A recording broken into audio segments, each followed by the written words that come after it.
Hello, everybody.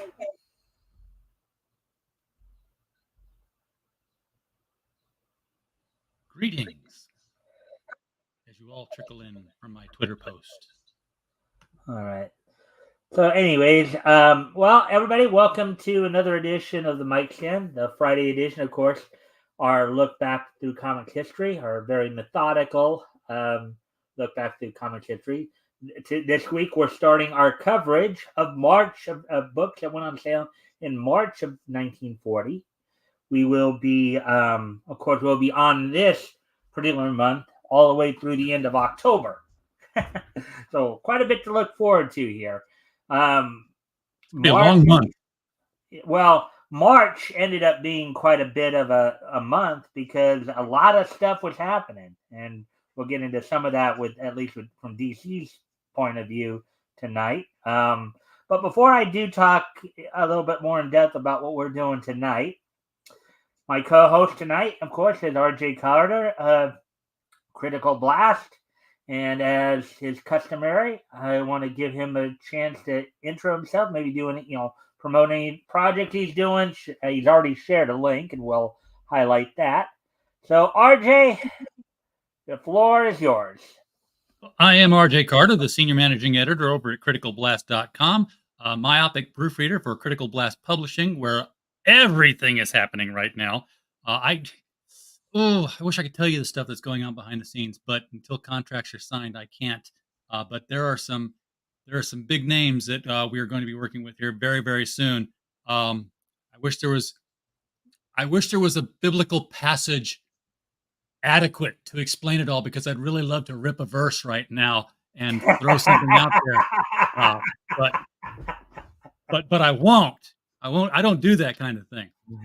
But yes, if you just follow the link that right there, you'll see all the books we've done so far. And if you bookmark it, you'll always be up to date because the minute a book goes live, it goes on that page.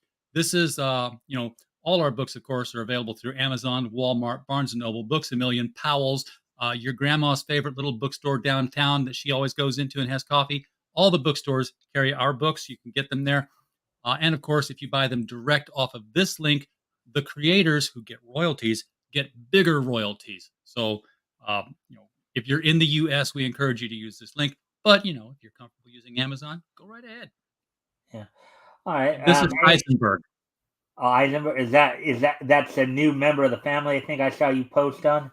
New member of the family. This is Heisenberg. Her sister, Schrodinger, is down in the little cat bed. She decided to lay down. Named Heisenberg and Schrodinger because I've noticed that they behave differently when you observe them. So, Oh, okay. Anything more you'd like to mention? no, I'll get in trouble if I mention anything more. All right. Actually, something you said in there, I did want to ask you about you because What?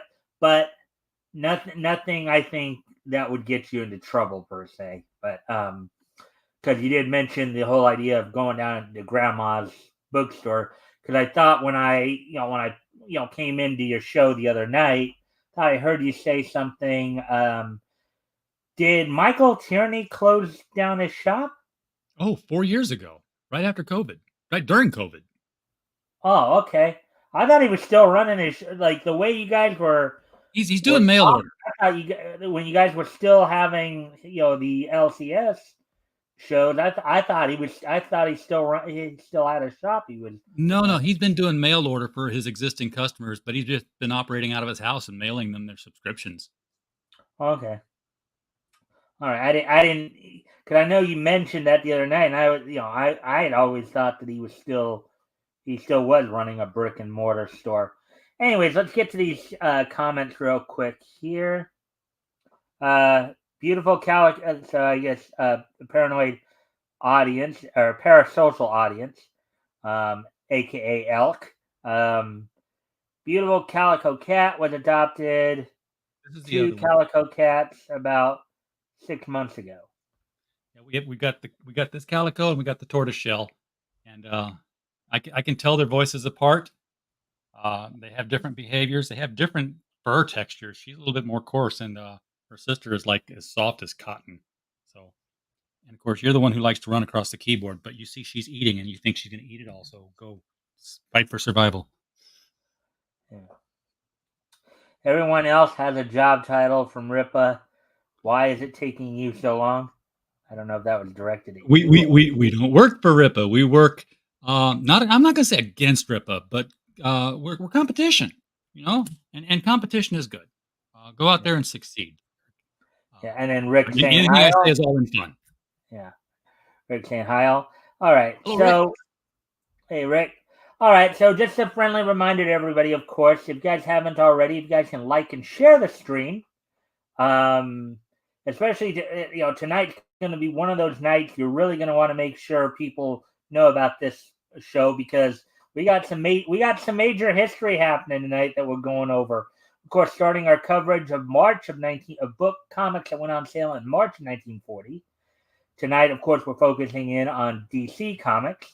And tonight we're going to be going over Detective Comics Volume 1, Issue 38, which of course featured the first published appearance of Robin, Action Comics 24, Flash Comics number 5, which among the two features we're going to be doing from there, of course, King Standish with the first appearance of the Witch, who was King's arch enemy, as well as his sometime love interest.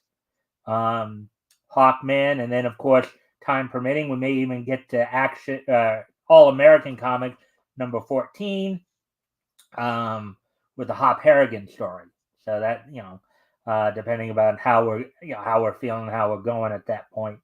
So that's what's on tap for tonight. And always, RJ, I think I'll let you do the narration, and we'll figure out the other voices along the way. Let's see what Elk has to say here. We adopted Bismarck and Freckles. They were going to be Bismarck and Wilhelm. But my roommate wanted Freckles instead.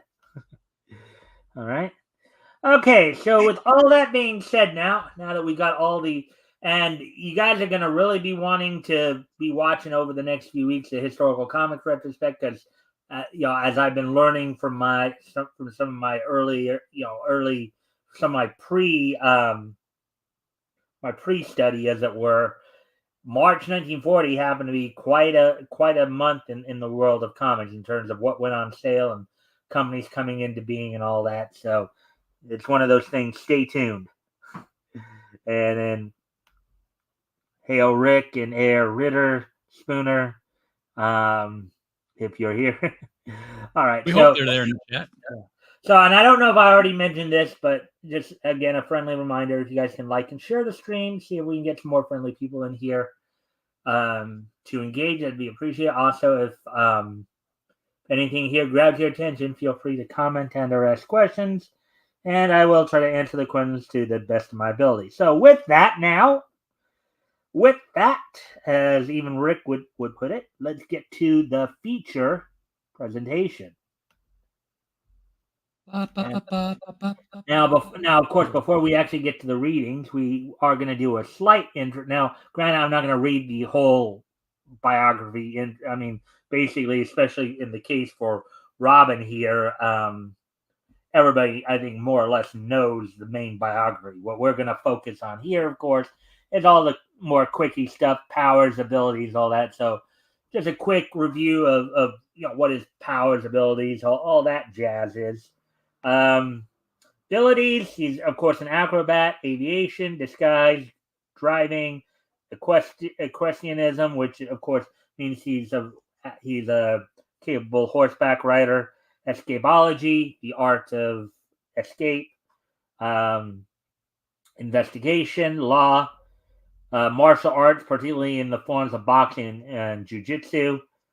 Medicine: Richard was trained in surgery by Bruce, which proved useful whenever Batman was injured in combat. Swordmanship and weaponry. Let's see, paraphernalia, of course, the equipment, utility belt is Robin. Now, mind you, all this is the Earth 2 Robin. This is the Golden Age Earth 2 Robin, who is somewhat different from the Earth 1 Robin. His histories are different. Well, as time goes on, as we get through the stories, you'll see how it's different. In fact, a little bit of a heads up for much later on. I think it was in 1947. This Robin, the Earth 2 Robin, even got his own feature in Stars and Stripes. So, Stars and Stripes comics. So, Batmobile, Batcycle, Batarang was the weapons. So, let's see. And then basically, Robin first appeared as an Earth 2 specific character in Justice League of America number 55. Of course, the first thing they usually say with most of these characters is that they were retconned. Their histories were retconned due to the multiple crises. So I'm not going to go through everything here. Let's see. Trivia, just in case you were wondering. Dick's first crush was with an Atlantean princess, but shortly after this, he became attracted to a schoolmate by the name of Marjorie Davenport, who ironically was attracted to Robin and often ignored Dick. Holy Lois Lane! According to his gravestone, Dick was born in 1928 and died in 1985. Initially, the character should have been named Mercury, the Boy Wonder. I don't know. That's just this particular. Batman and Mercury. Yeah. No. Yeah. But anyways, actually, based on my research and all that, I think Robin's birth year would have been more like 1929. The Golden Age Robin birth year would have been more like 1929 or something, I believe.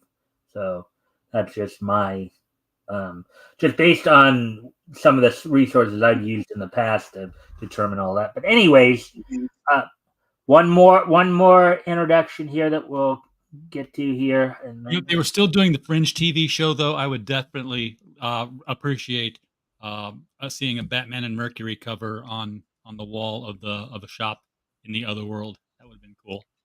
If you haven't seen Fringe, never mind. But if you have, then you understand. All right, yeah, the witch right here. So this is the character that I've been telling you all about this week. Now, granted, we'll probably will read a little bit, at least the intro with her, and then the powers and abilities. But that's kind of what she looks like right there. Now, she's not a witch as you would think of it. By the way, that's just what she called herself. In the early 1940s in New York City, the witch was a jewel thief and is a recurring opponent of the debonair crime fighter, the King. So I'll go down to, again, I won't go through her whole history because we'll see that as we read the story, obviously. Abilities, thievery, and disguise. After her introduction in Flash Comics number 5, the witch was in almost every The King story for the rest of its run. In that title, plus 4 or 5 appearances in World's Finest Comics, and almost every one of them was a light romantic comedy about stolen jewels and disguises. Yep. These can be pretty fun stories here. The 5 issues of World's Finest featuring the King were World's Finest number 2, 3, 4, 5, and 8. The witch did not appear in issue number 8. Now, mind you, though, just so you guys understand, this is when World's Finest was still a super anthology before becoming a Batman-Superman team-up book. Now, Batman and Superman were, of course, among the features that were featured in it, but it was what I call a super anthology, which are the quarterly anthologies where they take usually the top 1 or 2 characters from each of the books and then make stories about them. So they had like Superman. Oftentimes they'd have Superman and Zatara in there from Action Comics. They'd have Batman and Slam Bradley from Detective, so on and so forth. You kind of get the idea, right? You want to sometimes, on rare occasions, a third character from a book. But that was basically how World's Finest started out there. Anyways, let me get and now we're done with the intro. So now let me first off go grab the um go grab the thing here. Go grab Let's the go to the magic right shelf of page. comics and pull one off. Right. Ah, all right. And RJ, if we do have somebody here who doesn't know you, RJ. So if you want to, Mr. Seun Park, right there. Um, Oh, he'll figure out who I am. yeah. So he's actually one of my neighbors who decided to start watching me, and I'm glad to see you're Hey, here, my friend. that's how to get watchers. Go out and knock doors. Well, it's not. We didn't exactly knock doors. We just see each other all the time when we're walking around the neighborhood. And I just started talking to him the other day and told him about it. So, anyways,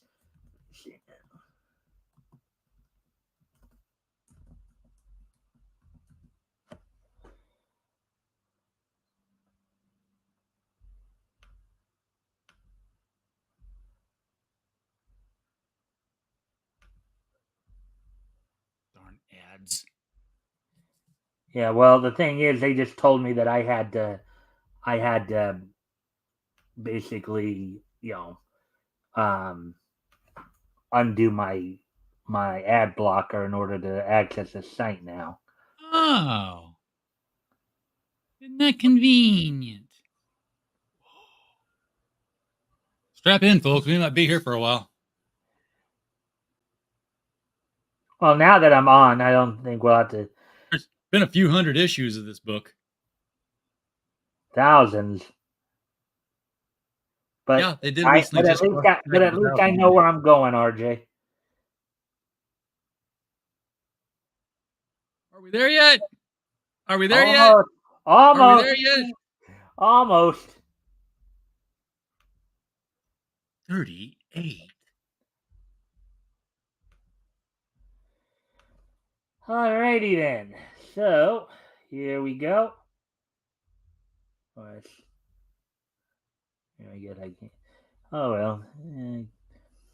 All right, number 38, Detective Comics. You see the Batman logo right there, everybody.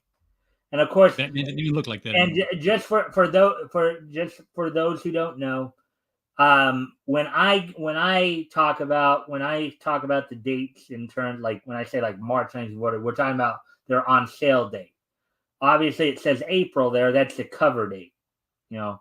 And of course, I know RJ can explain that better than I can. He knows that. As I think you've said before, the cover date is kind of like more or less like the expiration date, right? Yes, yes. Sell best if sold by. Yeah. So the sensational character find of 1940, Robin, the Boy Wonder. And this is what Batman and Robin looked like back in 1940, guys. Didn't change much on Robin's end. Yeah. Well, his hair looks a little longer as compared to some of the designs of today. The Batman presents the sensational character find of 1940, It's the cover all over Robin, the again. Boy Wonder. All right. All right. That looks like all narration right there, RJ. So you want to All right. take? Dum, da, da, dum, dum, dum, da, da, dum, dum. The Batman, that amazing weird creature of night, at last takes under his protecting mantle an ally, almost read that wrong, in his relentless fight against crime. Introducing in this issue, an exciting new figure whose incredible gymnastic and athletic feats will astound you. A laughing, fighting young daredevil who scoffs at danger, like the legendary Robin Hood, whose name and spirit he has adopted. Robin, the Boy Wonder. Wow. Yeah, yeah. It didn't dawn on me that may have been, because obviously we know Batman, is a winged mammal, you know.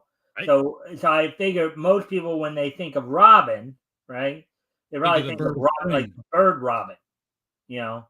But that's another way of looking. That's another interesting way of looking. So that's what I guess Bill Finger and Bob Kane thought of when they wrote this story. Well, when Bill Finger wrote this story. So All right. Continue on. There's more. There's more there. There's the legend, and then the. Legend. Robin the Boy Wonder and how he became the ally of the Batman. Our scene. A rising young circus. A rising young town outside the big city, where the Haley Circus plays an engagement. Inside the big tent, the Flying Graysons, father, mother, and young son Dick swing on the flying trapeze. Okay. All right. Later, his part of the act over, the boy Dick is going past Mr. Haley's room when he hears voices. Hmm. All right. You want to do the what sounds like the gangster there? I'll do Mr. Haley. And if you pay us, we protect ye. Get it, Haley? Yes, I get it. You're gangsters. It's a protection racket. I'll call the police. Ah, you don't want to die, do you? Be sensible. Pay us and protect the show from accidents. Get out! Get out! Okay, buddy. It's your funeral. Remember, accidents will happen. The next night, in the audience, Bruce Wayne, the Batman, enjoys the show. And now that young Dick Grayson's safe below the Flying Graysons will perform their death-defying act, the triple spin. The Triple Lundy. Not, oh, wait, no, different show. The drum rolls. Grayson flies out, turns out over 3 times, and straightens out.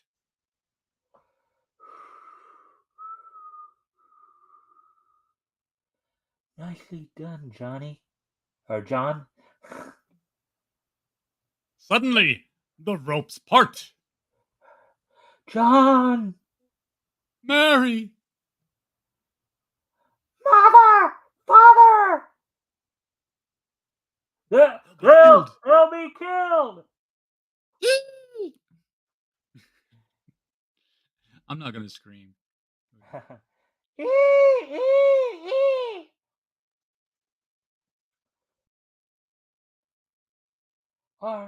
Are they? Oh no, they. I'm afraid so, son. Later. Too bad about that accident, Haley. Yeah, but there wouldn't be any accidents if you paid us to protect you. You murderers. All right, I'll pay, but only so that no one else will be killed. But outside the door, Dick listens when They killed my mother and father. I'm going to the police. Oh, let me. Go ahead. No, son, not yet. Oh, you think that might be Bruce? Oh, that's Bat. Okay, I'll let you be Batman. Go for it. I'm the Batman. I want to help you get those murderers. They put acid on the trapeze ropes. But you can't go to the police. Come with me and I'll tell you why. What? Who? Why can't I tell the police? Because this whole town is run by Boss Zuko. If you told what you knew, you'd be dead in an hour. I'm going to hide you in my home for a while. the Batman thinks back to the time when his parents, too, were innocent victims of a criminal. My parents, too, were killed by a criminal. That's why I've devoted my life to exterminate them. Then I want to also. Take me with you, please. The Batman is reluctant, but the troubled face of the boy moves him deeply. A little bit of empathy going on there, hey RJ? Just a little bit. Yeah. Reminds him of something. I just want to check before we continue on here. I just want to notice the Batmobile was red. I thought that was kind of cool. Yeah, in this story, anyways. Yeah, that does kind of. Let's see. Yeah, and then okay, so Seun. Okay, hey, hi Mike. Hey Seun, glad you're here. Um, who knew ex-wives used to love another name? Which, yeah. Uh, Sloven. Sloban, the boy blunder. Yeah, Rick's little joke there. They call him Robin, the boy hostage. I'm sure Batman appreciated the young man's acrobatic skills. Okay, Dr. Wortham, that's not nice. If based on Robin Hood, where is bow and arrow? Well, Speedy's got him. It wouldn't have made sense if Robin had him too. Let's see. Louder. No, you don't have a gravelly We voice. can't hear you, Batman. It's like a pretty lively chat for one of our reads. Yes. All right. Now that we caught up with the, again, a reminder to everybody, as always, if anything here grabs your attention, feel free to comment and/or ask questions. We'll try to answer the questions to the best of our ability. I hope you guys are all enjoying the show thus far. And if you haven't already, you guys can like and share the stream so we can get some more friendly people in here to engage. That'd be appreciated. Anyways, RJ, let's continue. Well, I guess you and I were both victims of a similar trouble. All right, I'll make you my aid. But I warn you, I lead a perilous life. I'm not afraid. That night, two grim figures take an undying oath. And swear that we two will fight together against crime and corruption, and never to swerve from the path of righteousness. I swear it. The training begins. I've been doing this since I was 4 years old. As far as swinging ropes go, you could probably teach me a trick or two. RJ, may I make a slight suggestion here? Okay, because we know that generally speaking, Bruce and Batman are depicted almost like, even though they are the same person, they're often, and even though here he's still training him, I was just wondering if maybe when he is in the form of Bruce, if you could maybe, Bruce him up. Yeah. Let me see what I can do. You want to try with that last thing right there? As far as swinging ropes go, you could probably teach me a trick or two. All right.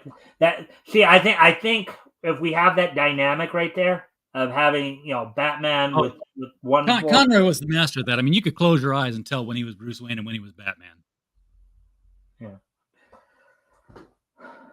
Boxing. And then you sort of snap your punch and put your shoulder behind it. Do it right, and you can hit as hard as any featherweight champ. I like this. Jiu-jitsu. That's it. Now I'll teach you another trick. And thus Dick Grayson, by the hand of fate, is transformed into that astonishing phenomenon that young Robin Hood of today, Robin the Boy Wonder. And I guess now, if we think about it, I guess I can see how Robin Hood would work. The idea, now granted, in Robin Hood's case, he would usually rob from the rich and to give to the poor. And I think that was a big driver, back in this time too, where, you'd go up against those who are corrupt and be for like the little guy a lot of the times, right? I think that's probably where the Robin Hood aspect of it probably comes into play, like being for the villager or being for the the little guy, as it were. What do you think, RJ, of my analysis there? Well, he certainly wasn't going to rob from anybody, but you got to remember the serials at the time were very big on Errol Flynn, and Errol Flynn was playing Robin Hood a lot. So that was who the kids were relating to. So if they got the chance to be Robin Hood and be a little bit of a swashbuckler, then they could live through Robin vicariously. Mm-hmm. Give them a character they could relate to. And he didn't kidnap him.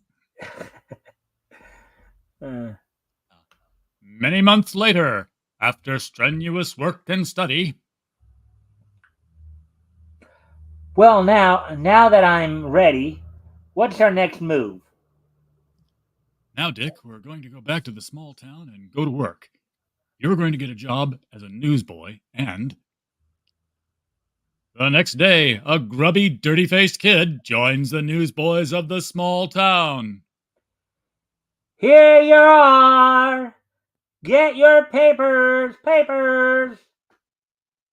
A day later, You want to do the thug right there? a new kid around here, aren't you? Yeah, why? Every kid that sells newspapers I'll gives do us the a guy third of that. their take. Oh, What? okay. Did Never I mind. step on you? go for it. Okay. Every kid that sells newspapers gives us a third of their take every week. And You do ain't no the other exception. guy too. Okay. Get this. If we catch you holding out, we'll beat you up and take away your papers. I'll pay. I'll pay.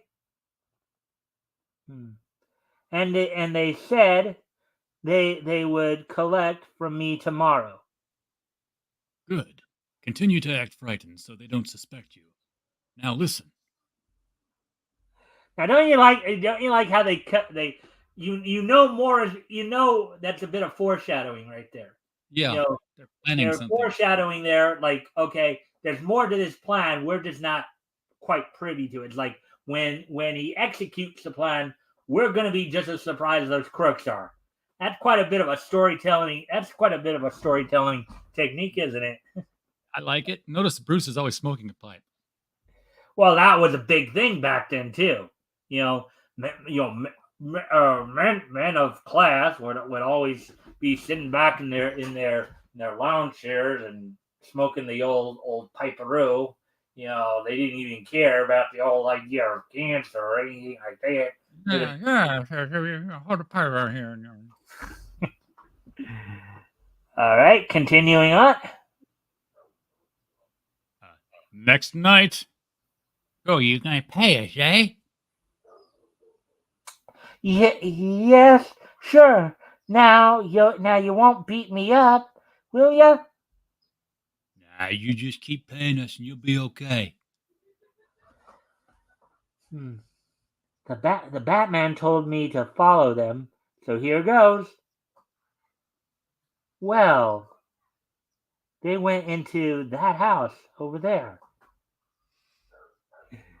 Yeah, always a good idea for a kid to follow adults around, right? Yeah. Well, they were older kids, but he followed them to the big bad adults. Yeah. Inside the mysterious house. All right. Well, boss, there it is. The take of the week. It isn't enough. See, you've got to get more money out of our customers. See, I want you to go to the butchers and the tailors and the launderers and the rest and milk every one of them dry. See, Oh my God, they're pulling an Edward G. Robinson. all of them. Yeah. Oh, go ahead. That's how his gangster talked all the time. It's like, I got a big gun here, see? We're gonna go rob the place, see?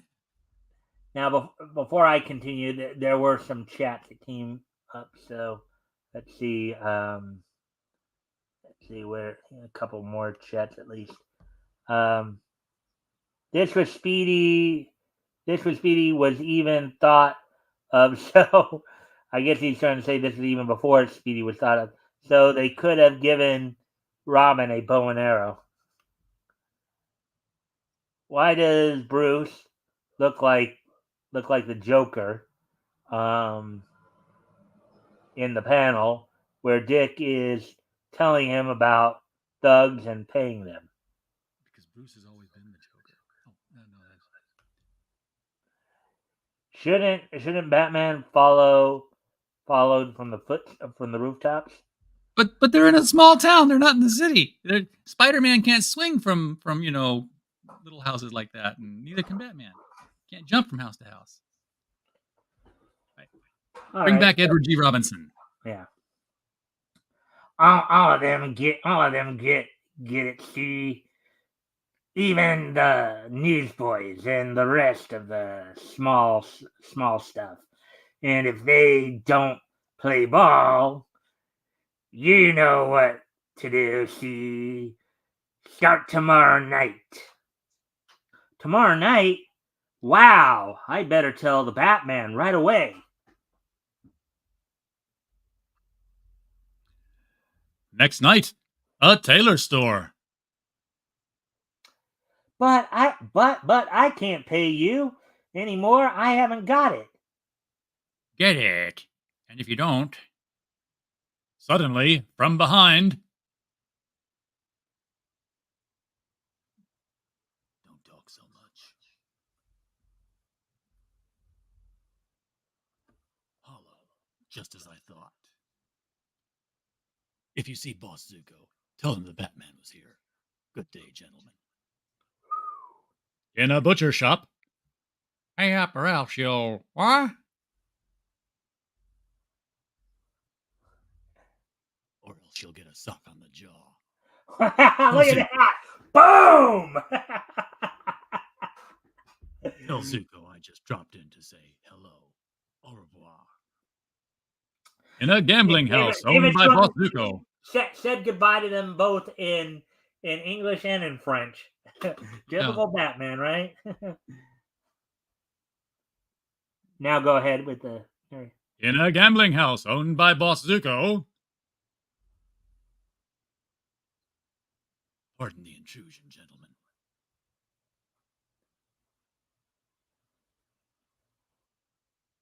It's the Batman.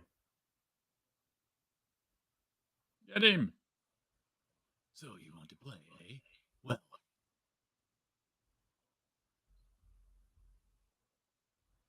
Oh, Lord. Oh yeah, he took what looks like the roulette wheel table and put it over his head like he was gonna throw it, and he did throw it. here's a roulette table to play with. But he like pulled it up from the ground. It looked like it was bolted in.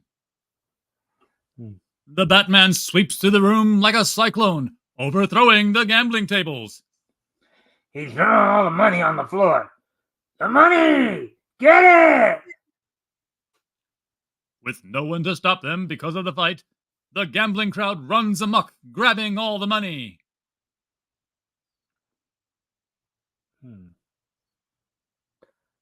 $100 bill. Whoopee!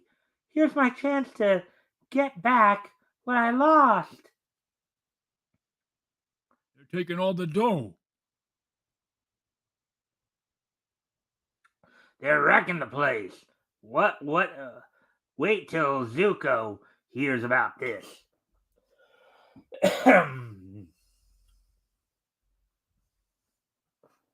Adieu, gentlemen. I hope I haven't caused any disturbance. Outside a laundry store, And tell Zuko he needs a little cleaning himself. in the stores holding Zuko's slot machines. But what I'll tell Zuko's men? Just say, the Batman. An hour later, and then the Batman. The Batman, shut up about the Batman. See, that guy walks in and out of my places, and nobody stops him. I'm boss of this town. See, no one can do that to me. See, well, apparently he has. Yeah. Apparently he is doing it to you, buddy. Say, boss, this package just came by express for you. Well, Blade, open it up. Open it up.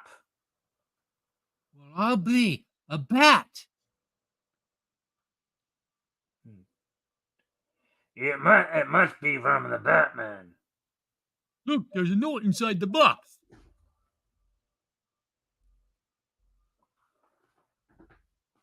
Get out of town, Zuko.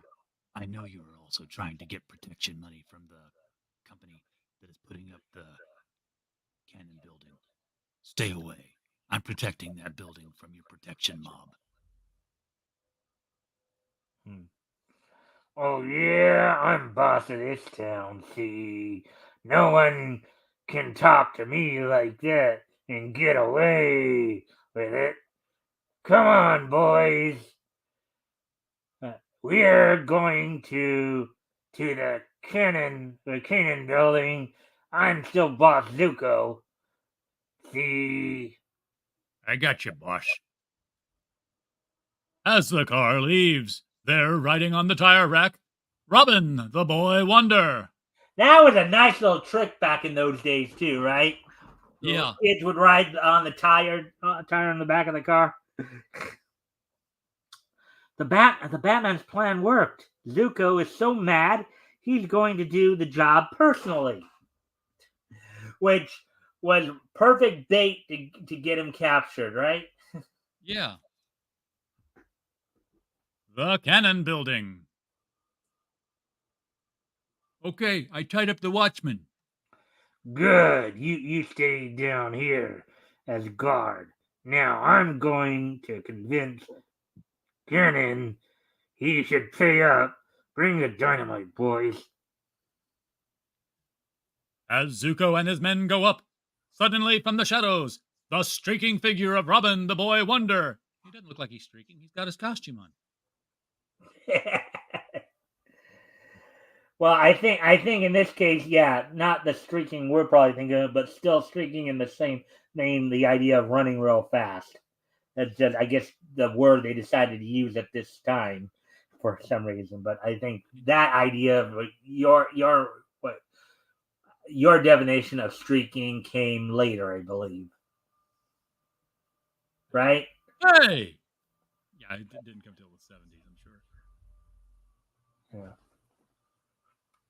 Sorry, boy, but I'm going up.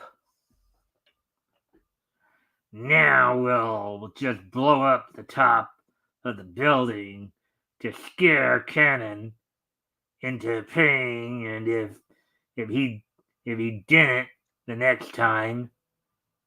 Boss, look over there! Someone on the girder!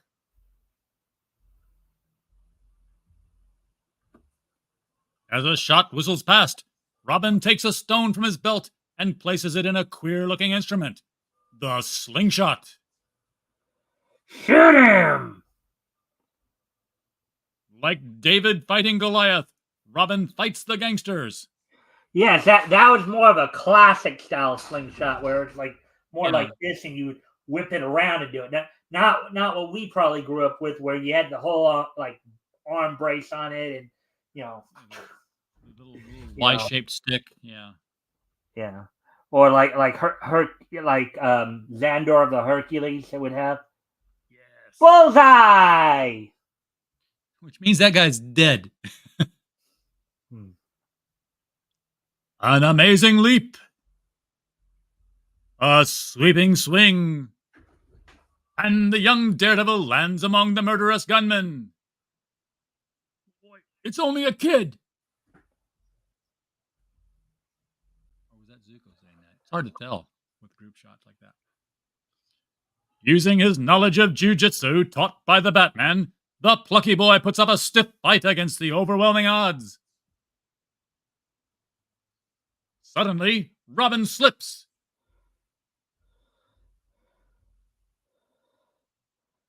With a super effort, the boy wonder twists and manages to catch hold of the lower girder.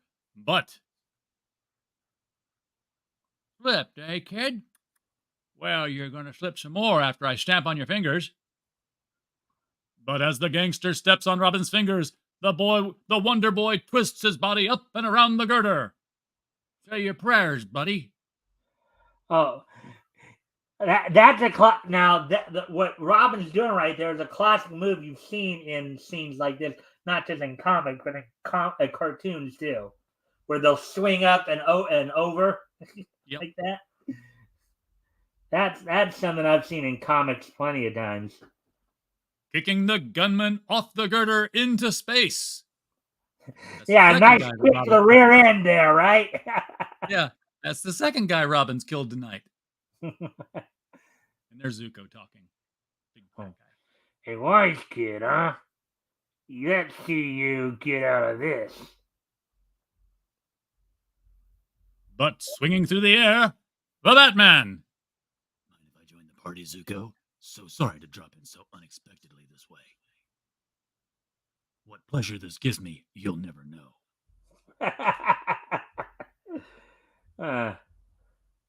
The Batman! I'm getting out of here! A rope suddenly loops about Blade and jerks him off the girder.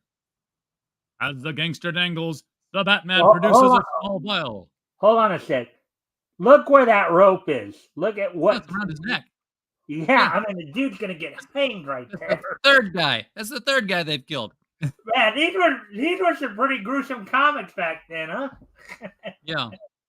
Do you know what's in this vial, Blade? It's acid. The same acid that you put on the trapeze of the Flying Graysons. And it's going to eat away the rope unless you sign a confession naming names. I'll confess. Pull me up. Pull me up. Blade signs a full confession. It was Zuko that put me up to it. I swear it. You dirty squealer. Here's where Zuko has to die. Snap it. Robin. Oh, yeah. Oh, wait. Or do we have a... We have a... narrative at the bottom of the panel that we didn't notice was coming up. Oh, yeah. The crazed Zuko lunges at Blade, tearing him from the Batman's grip, and... Snap it. Robin. Got it. That's enough. Robin, we've got all the evidence we need. What evidence? Man, the paneling here is a little crazy. A little crazy, yeah. So it's going from They're numbered 3, 4, 5, left to right. Then you go down, and that the last two panels right there. So I think that's how it's going. I had the boy bring a camera just in case. He snapped you pushing off Blade. The film and the confession will be sent to the governor. Boss Zuko, your boss, will be the electric chair. Extra! Zuko guilty of murder! Governor to clean up city politics! Extra! Well, Dick, now that your parents' death has been avenged... right there. Maybe you should have read that before I read that, but... Anyway. Yeah, days later. Time passed. Well, Dick, now that your parents' deaths have been avenged, are you going back to circus life? No, I think Mother and Dad would like me to go on fighting crime. And as for me, well, I love adventure. As all kids do, right there? Yeah, exactly. Okay, you reckless young squirt. I ought to whale you for jumping those men alone. Why didn't you wait for me? I didn't want to miss any of the fun. Say, I can hardly wait till we go on our next case. I bet it'll be a corker. Thrills, thrills, and more thrills is what that amazing character, the Batman, and the sensational find of 1940, Robin, the Boy Wonder, of the comic strips, give you in every issue with their astounding exploits. Watch for next month's thrilling episode. All right, so RJ, how did you? We'll kind of, as I ask you this question, we'll go through this. We'll just kind of breeze through so you can look at the art of the, some of the other stories here. But how did you like that story? How did you like that Batman story? That was a fun, classic, simple origin story. They didn't waste a whole lot of time. It's like time passed in between the panels. It was a couple of months for, Robin to get up to speed. And then they go out and they just kill a bunch of monsters. Yeah. Yeah, I think the time passage, because like for me, when I was reading these on my own, when I was reading the DC stuff on my own, I was trying to keep track of everything, including you know what their ages were and all that. I figured that the dates that the issues were happening, the dates in between. Here's the Crimson Avenger, of course. Um, I was looking at it from the point of looking at it from the point of um, and then there's Speed Saunders, another kidnapping story, kidnapped singer there.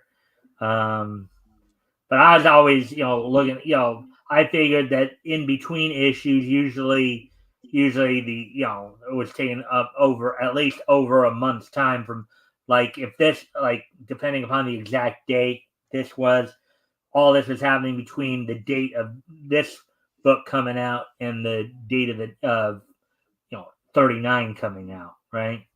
Yeah. So that's what I would figure be the logical thing at this point. Yeah, some cool stuff here and Cliff Crosby. But anyways, just because I know we're gonna try to get through 5 stories here tonight, so I just want to at least give you some of the and you usually for the most part, I usually just I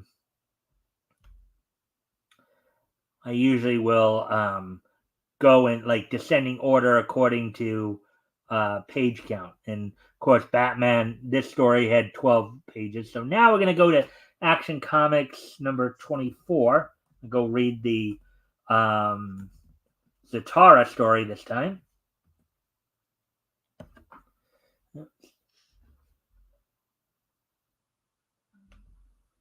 Yeah, I didn't even bother to wait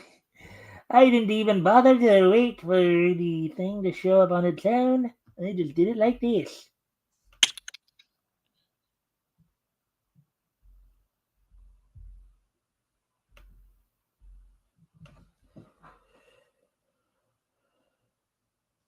Yeah, at some point we'll get to a year when Japan started making manga books, and we'll start reading those.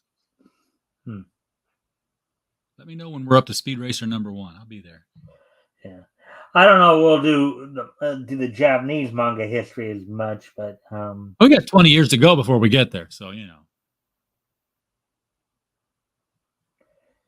Well, even I think even Toei Animation actually started up in 1948, at least from the animation side of things. Yeah. Read some Mach Go Go Go.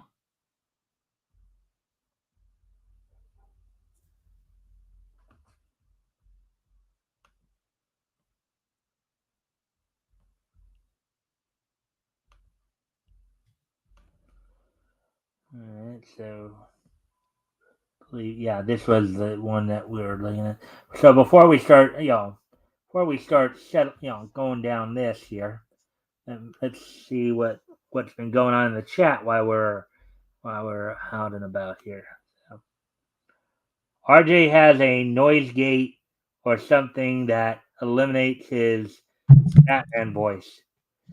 No, he was just doing it real low, volume wise. Got nothing in front of it. I think he was talking about how you were barely audible at times with it. Yeah. But that's the only thing. But I knew that was, yeah, he was, whatever, Elk. Now, Robin is David from the Bible, referring to a slingshot. Yeah, the little town did have skyscrapers. Finally. Yeah. Into space that is really high and powerful. He is the super kid related to super. Well, not into outer space, just out into space. The space where there's no building anymore, and the guy falls several stories to the ground and goes splatto. Don't think that will hold up in a court of law. Charles Yeah, the Lindbergh. confession would. Yeah, Charles Lindbergh may have heavily influenced Prohibition fiction. Yeah, possibly. All right, so now we're gonna, of course, get into the Zatara feature from Action Comics #2. Now, this one we are, because it's like, since it's a backup feature, since it's the primary backup feature, it'll be the last feature in the book, 11 pages. So we will be, flying through the pictures here a bit. So we get, and there's Superman, and his story was Carnahan's Heart.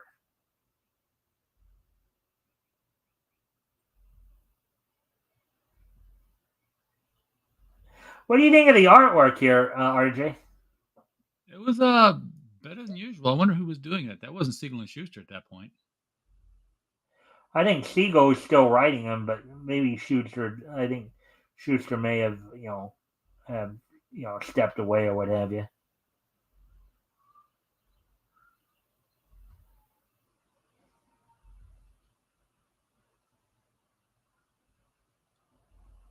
Superman of America, another kind of promotional thing. Pep Morgan. Pep Morgan is kind of a Jim Thorpe type character here. Yeah, the athlete. Yeah. Oh yeah, I think you've seen him before, right? Oh yeah, the athlete who solves athlete crimes. Yeah.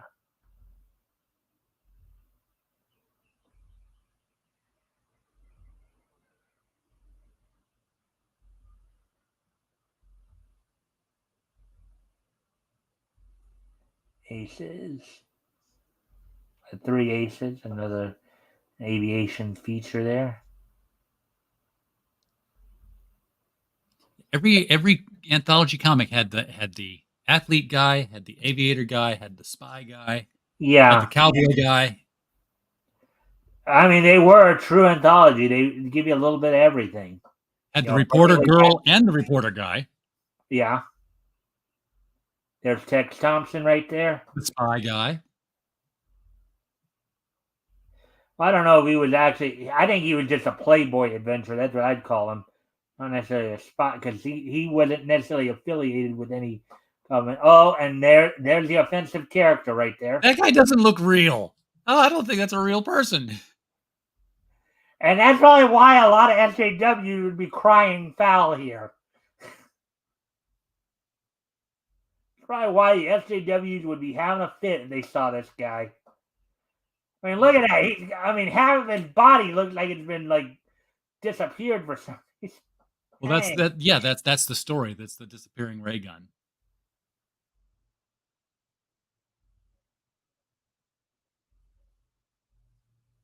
Let's see. Oh, Clip Chance. Clip Chance, another I think high school athlete kind of thing. I think, or no, actually, Clip Chance is a reporter. Like a newspaper clip. Here we go. Zatara, the Master Magician, and the Magician Murder by Fred Guarnier. I believe he was the painter on this. I don't know if he was as much the writer or if it was Gardner Fox. But anyways, RJ, there's narration there. Go for it. The great magician has been making a name for himself by exposure of a number of fraudulent black magic tricksters one night in his apartment. Oh, please help me. Hey, man is after me. Of course, but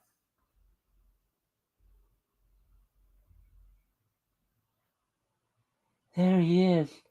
Oh. Eb el til nam. Be a little man. Yeah. The would-be assassin becomes a tiny mannequin. I can't move it.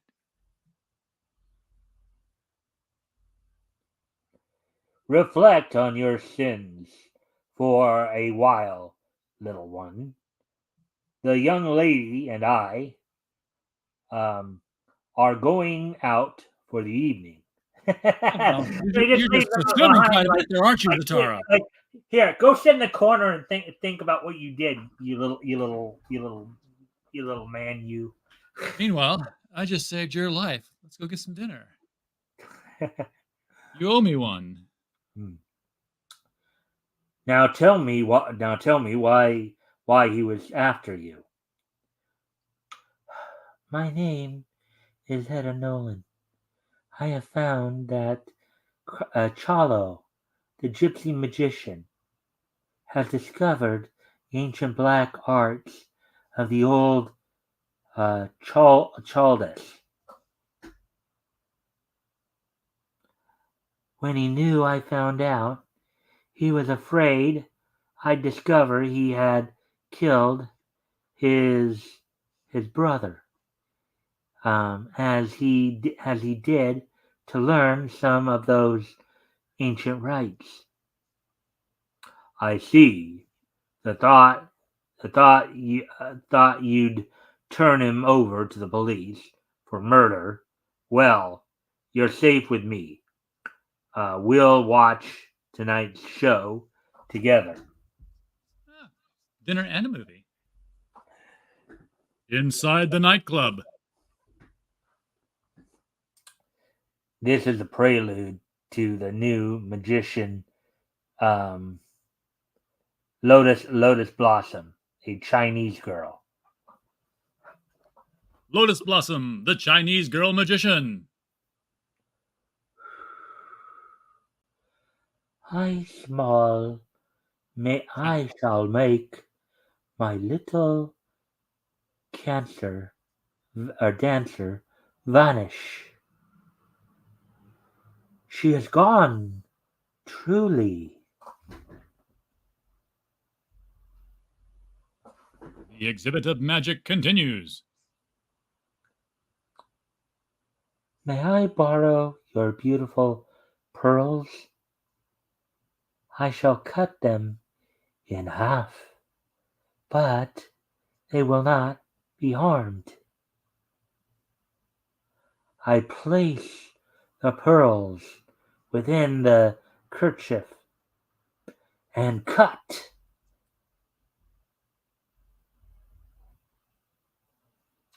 I cut through both pearls and handkerchief and find the pearls are unharmed.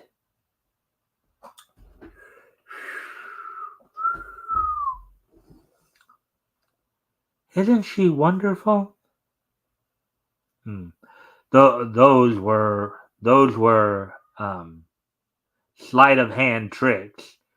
Those were sleight of hand tricks. She made the dancer disappear by dropping a chemical um, from a wand, which when it struck the the ear, um, made a glaring light, to blind the audience as the floor opened to allow the dancer to fall through.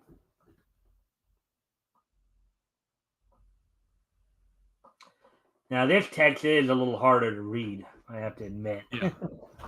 Can. But you know me, I'll always I'll try the best I can do.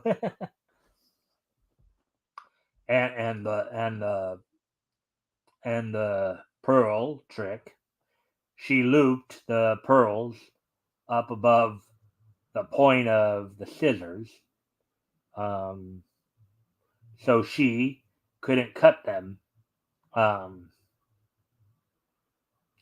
all tricks of the trade. Look.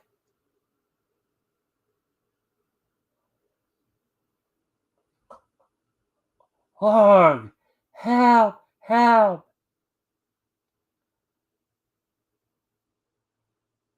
Dot and Osebi, Oseb.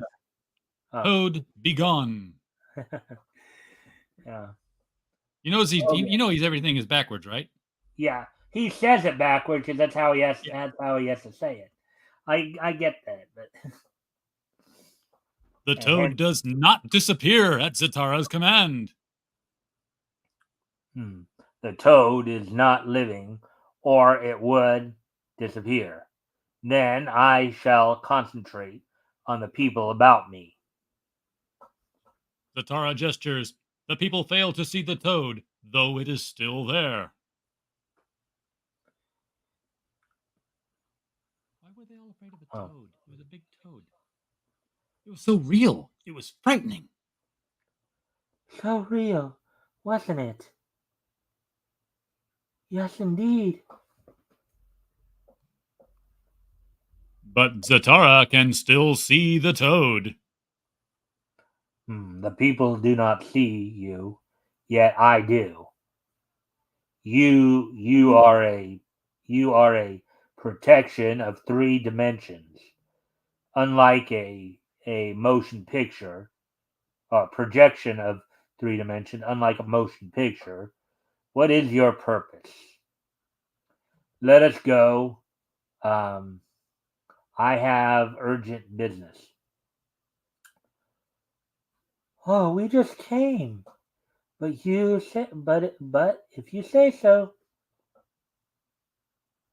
Zatara, you were the only one in there tonight who saw the toad.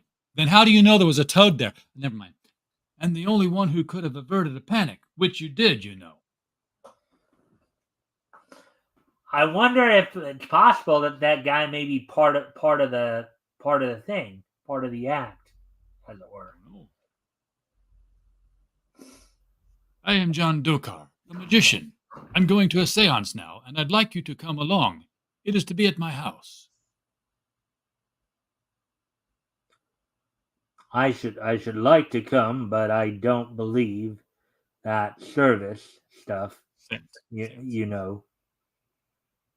You will. The black car roars on through the night, out onto Long Island. And before you go on, let's see if anybody's saying anything here in the chat. I haven't checked in on them in a while. Into space, that is really high and powerful. It is a super kid. Okay, yeah, we did read that part. And we're already past the hour mark here, so making good time, I'd say. Okay, and we saw that part. Let's see. Yeah, we saw that part. So, comics definitely had a fairly small number of stock characters. Well, they were just beginning. I mean, this is still only like, in terms of, if you'd say full blown production, this is only like maybe 3 or 4 years in, and then in total like 7 or 8 years in. Going back to some of the very earliest of comics. But everybody was copying everybody else. Yeah. They're all cardboard. Spy, pilot, Flash Gordon type athlete. Yes, that was wizard, magician, reporter. Let's see, and then what's your favorite Wonder Woman issue? I have a few. I know that I would have to say that one of my favorite covers I've seen where Wonder Woman was, and I don't remember the exact issue number, but it was one where she was taking on. This was from back in the Golden Age. She was taking on a Russian-born German spy named Drashka Nishki. And it was the one where Nishiki had hold of the magic lasso, had Wonder Woman caught in the lasso, and then had Wonder Woman carrying her across the buildings. That was actually on a cover of a Sensation comic back in the 40s. I don't remember the exact issue that was in, but what's your favorite DC Marvel superheroes? You want to answer that first, RJ? Boy, I don't have any favorite Marvel superheroes. I just don't care about them. It's always been either Batman or the Flash with DC.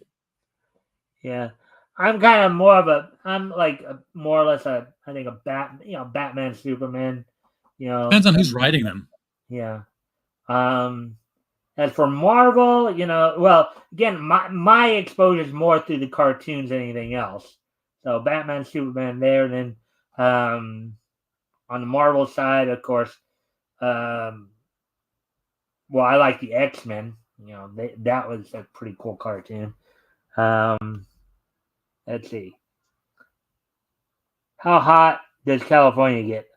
Well, depending upon the time of year, particularly I'd say in July, August, September, it gets real hot. It gets pretty hot. It can get up to 100. Have you watched the freezing anime? I've watched that before. Anyways, all that being said, let's get back to the material here. RJ? Bringing it back up to full screen. At the house of Dokar the magician. Zatara, I see Chalo. La yaw trap ought woes Eddie Snee or Eddie Snee. So just tear up the house to look inside. Wall part to show inside. Yeah, okay. To Zatara's eyes, the wall seems to slide away. So that's Chalo, a sinister sort of fellow. And look at how they got him too. Yeah. I could just hear some Middle Easterners crying foul on that one. That's very racist. Let's see here. The mighty magician throws a spell over Etta. Ateb no Noang Knu Ot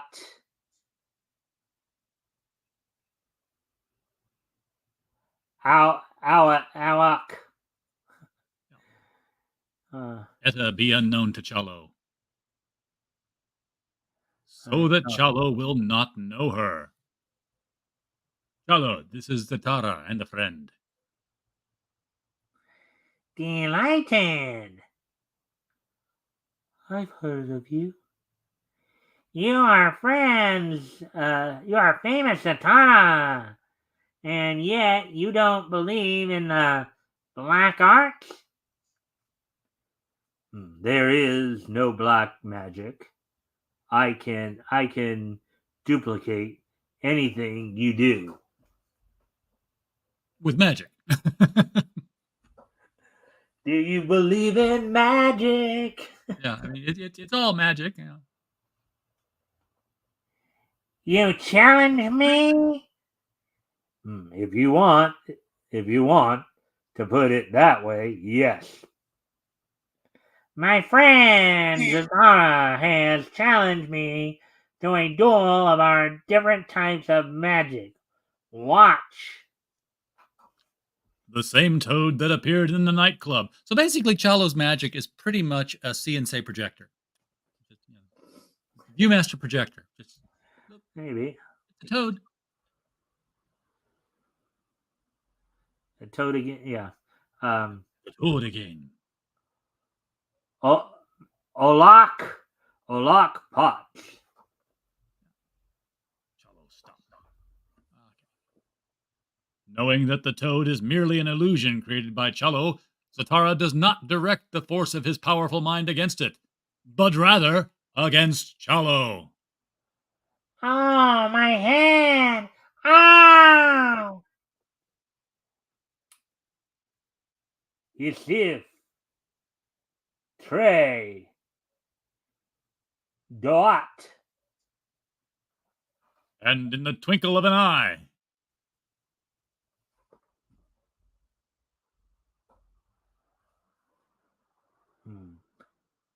Have I demonstrated how poor is this black magic, this toad and the toad at the nightclub were projected images of Chalo's imagination.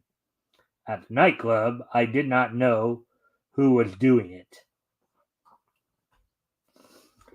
But now I do. I turned my mind on him, you see. It's all good, clean magic after all.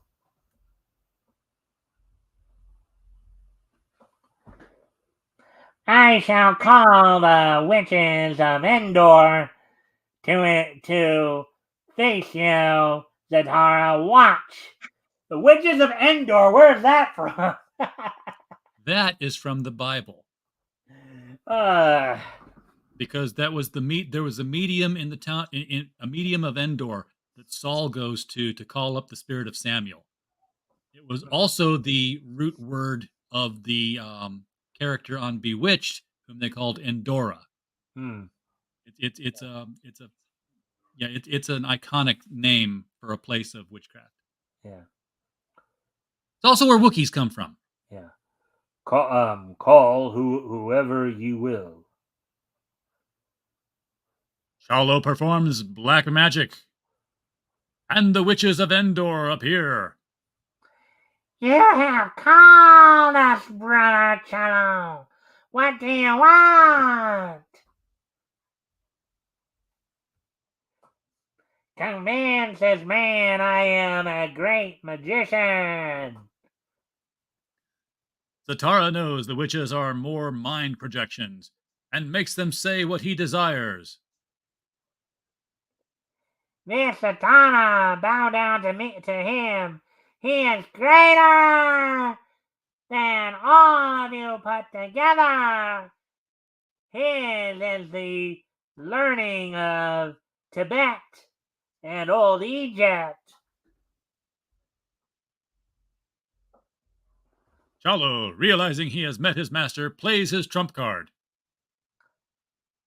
Do what I want, which is touch Dokar. Beneath the table, Chalo's foot presses a lever. At the same instant, Die, Dokar! Die! Dokar dies.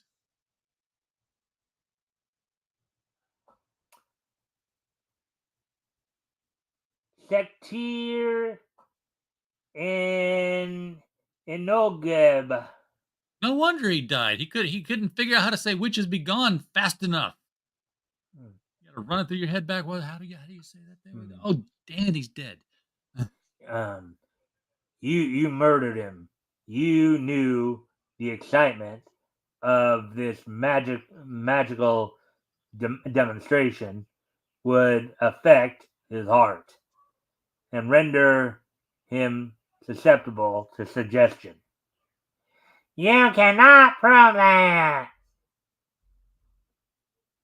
No. No, but perhaps Dokar died because of material means. That I could prove. Rolf Wolaz M. The floor opens to receive Zatara. And look at how look at how the material is just opening up. It's like, yeah. It's just a big old hole in the floor. And there's apparently a big old hole in that wall there too. You see that? Yeah. Beneath the flooring, Zatara makes a big discovery. Seance room, cross section of floor, cellar, Dokar's leg, needle. Oh, yeah.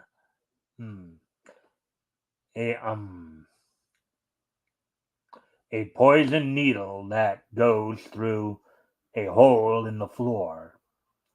When a lever is pressed, above. This is a murder weapon. The needle is beneath Dokar's seat. The lever beneath Chalo. Eldine Ray Pratzid. Why does he want the needle to disappear now? I don't know. Zatara places a pall of invisibility over the needle.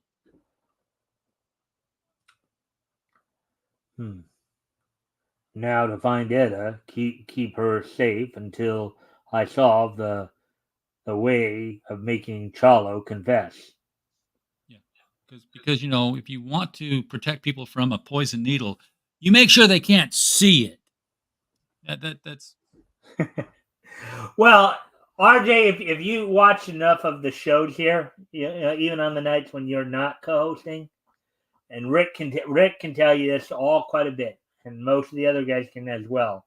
There have been a number of leaps of logic here that we've seen in these stories, throughout. Yeah, we're about to enter one now.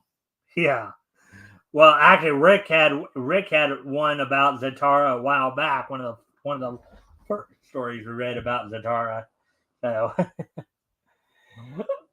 So, anyways,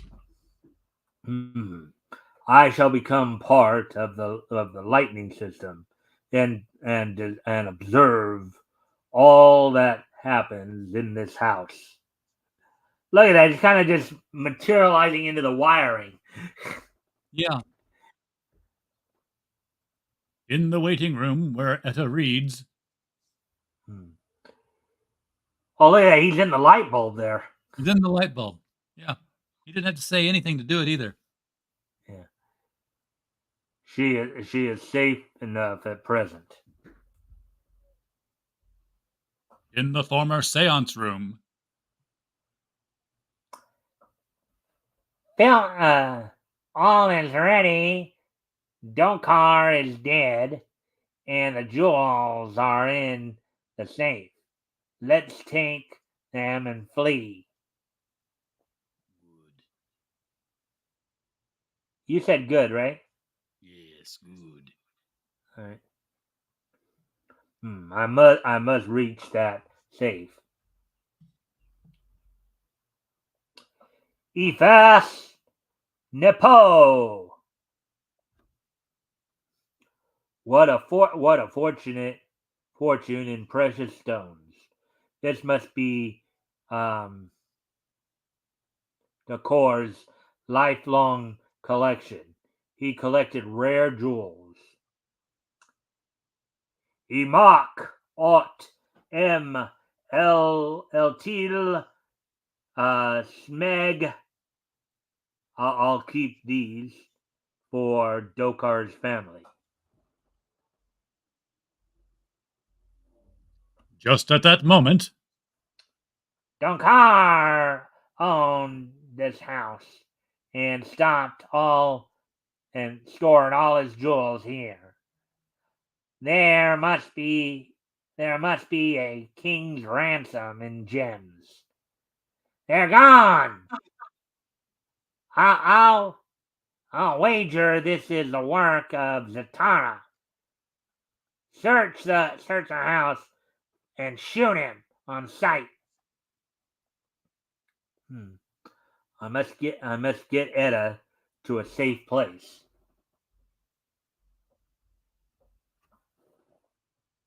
Ebb, Eddie Soup, Eddie Spoo, Nawad. How is your aim from that position?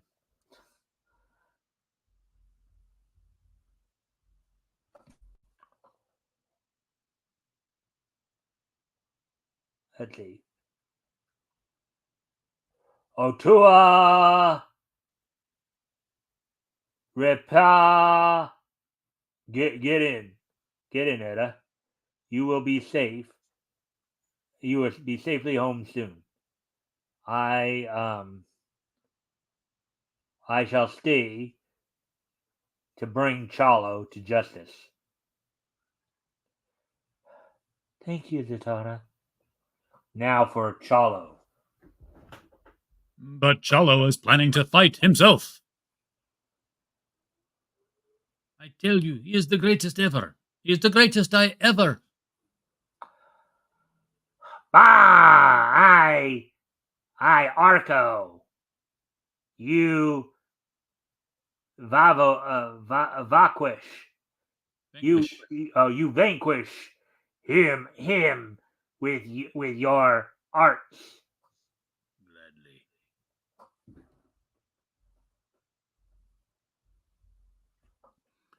As Zatara enters one of the rooms, So they've started it. They've started it.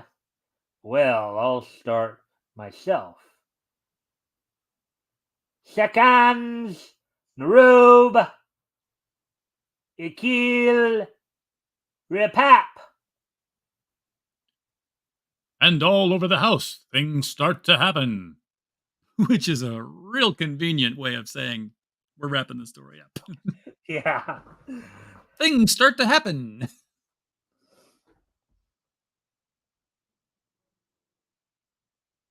Chalo, look out!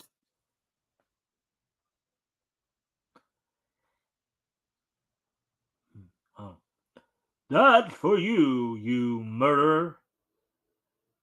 Ouch!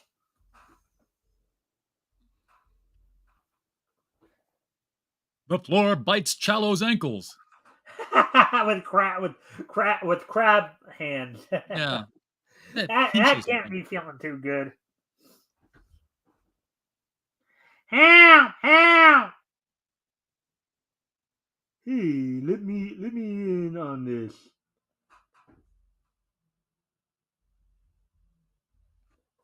Downstairs, the snakes burn like paper. That settles the snakes. I wonder how Chalo likes his playful picture floor and table. I must see him. But as Zatara starts up the stairs, I must find out who is cruising this magic first, or who's causing this magic first through Erif, Denif, Et, Nesigam.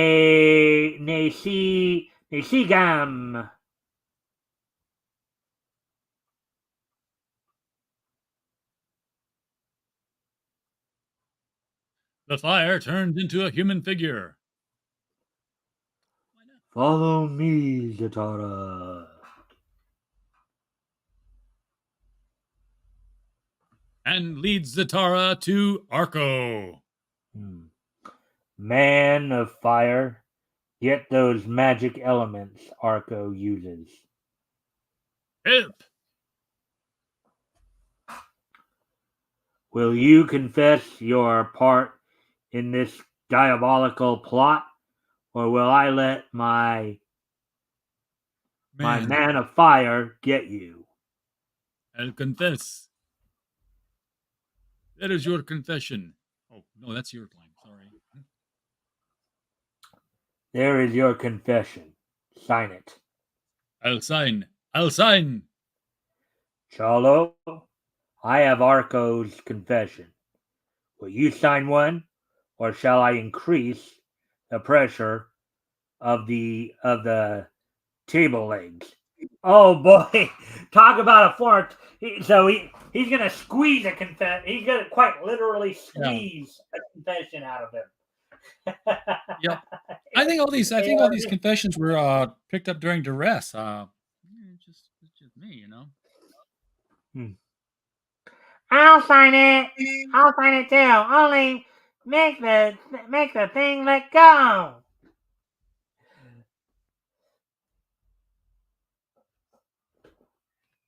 I hereby admit killing my brother to learn his secret of trying to kill Anna because she learned of it find out and And also confess killing the core to get his jewels.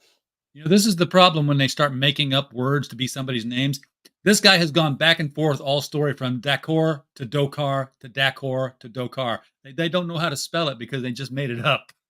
Yeah. Yeah. Yeah. Well, again, I think this is just a product of the fact that this was an early time period too. Um, my man of fire is doing a good job. After that, he will disappear. But you men go to jail, and Etta will be safe. Okay, he's doing a good job of what? Burning the house down? It was Dokar's house. Why are you burning down Dokar's house? I guess one of those logical leaps that we just have no idea. It's not their house. Yeah. In fact, it wasn't their house. So how was he able to set up the whole mechanism of stabbing the guy in the leg? And never. I don't think a lot of readers at that point in time were really thinking about some of those details, RJ. We get into these debates all the time when we read these stories. How these logical leaps happen, and because I think your average reader who reads this isn't necessarily, they're not thinking that deeply about the story. Apparently not. So, I mean, remember, Zatara's still a pretty well-known figure in the DCU. 80 years later, right? 80 plus years later. So, Charlo, Arco, and the third magician are going to jail. I'm glad to say you are free of them forever. Oh, Zatara, how can I ever thank you? Only you could have overcome their evil powers. The end. All right. Well, I already heard some, but overall, what did you think of the story, RJ? This one was a stretch. I mean, it was just this story was an excuse for them to pull off one crazy stunt of magic after another, and you know, like why did he have to create a man of fire? Because it would look cool. Why did he have to tell the floor to swallow him? Because it was an easy way to get downstairs. Yeah, he was just magicking his way through the whole thing. I think when you take the suspension of belief into it, I think the whole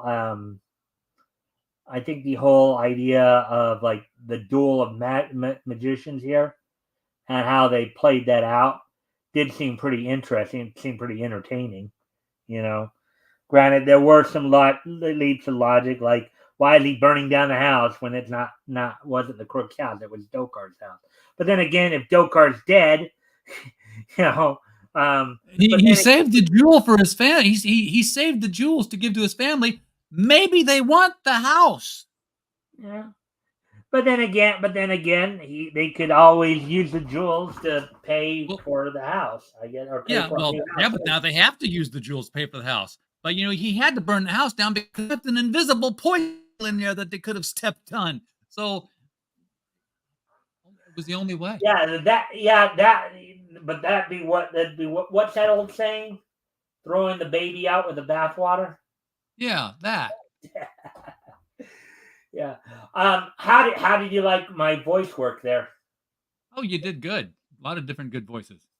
Yeah, it was a little bit easier this time because usually I'm like doing narrate, so I'm always having to like do a lot of changeover and try to, but sometimes it can be nice, and relaxing when and let somebody else do like the narration and some of the other main voices, and I can focus on some of the more like goofier voices or some of the more outlandish voices, like Charlo, right? Yeah. But anyways, now we'll get to the next book. We're at an hour and a half, and now normally I go to 2 hours, but since we did some introduction of some new characters and stuff like that, and I want to at the very least make sure we get through Marvel, or not Marvel, but Flash Comics number 5. We have the 2 stories there, and the first one should be easy to do because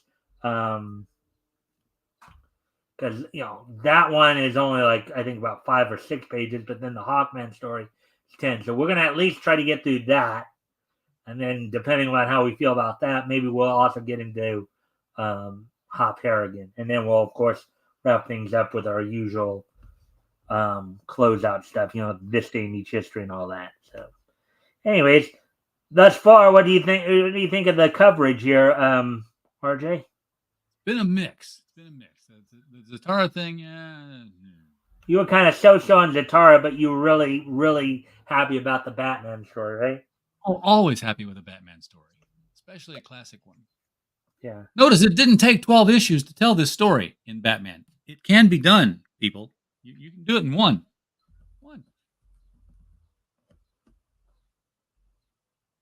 Yeah. All right, so we're going to look to Flash Comics here. Going down to issue number 5. Of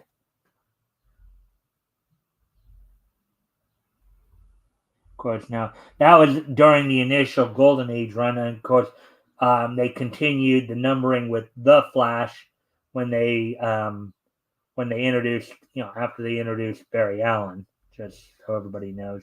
The Flash comics though started out though as an anthology, like many of the books of this time did. So. All right, so Flash number 5. So we're going to read both the King and the Hawkman stories. And there is a reason why I wanted to read the Hawkman story as well, because there was a kind of a, at least from my perspective, something that was a bit significant there, but I'm not going to spoil it. Maybe you can figure out what it was that caught my attention. So number 5, May, Flash Comics, 10 cents, Lightning. Fast action, mystery, adventure. Of course, you see Johnny Thunder, the Whip, Cliff Cromwell, Hawkman, featuring the King.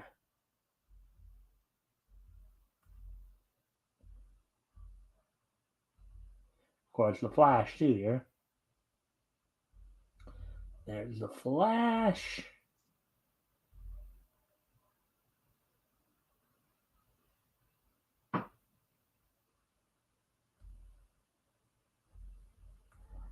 And look at that look right there for the Flash.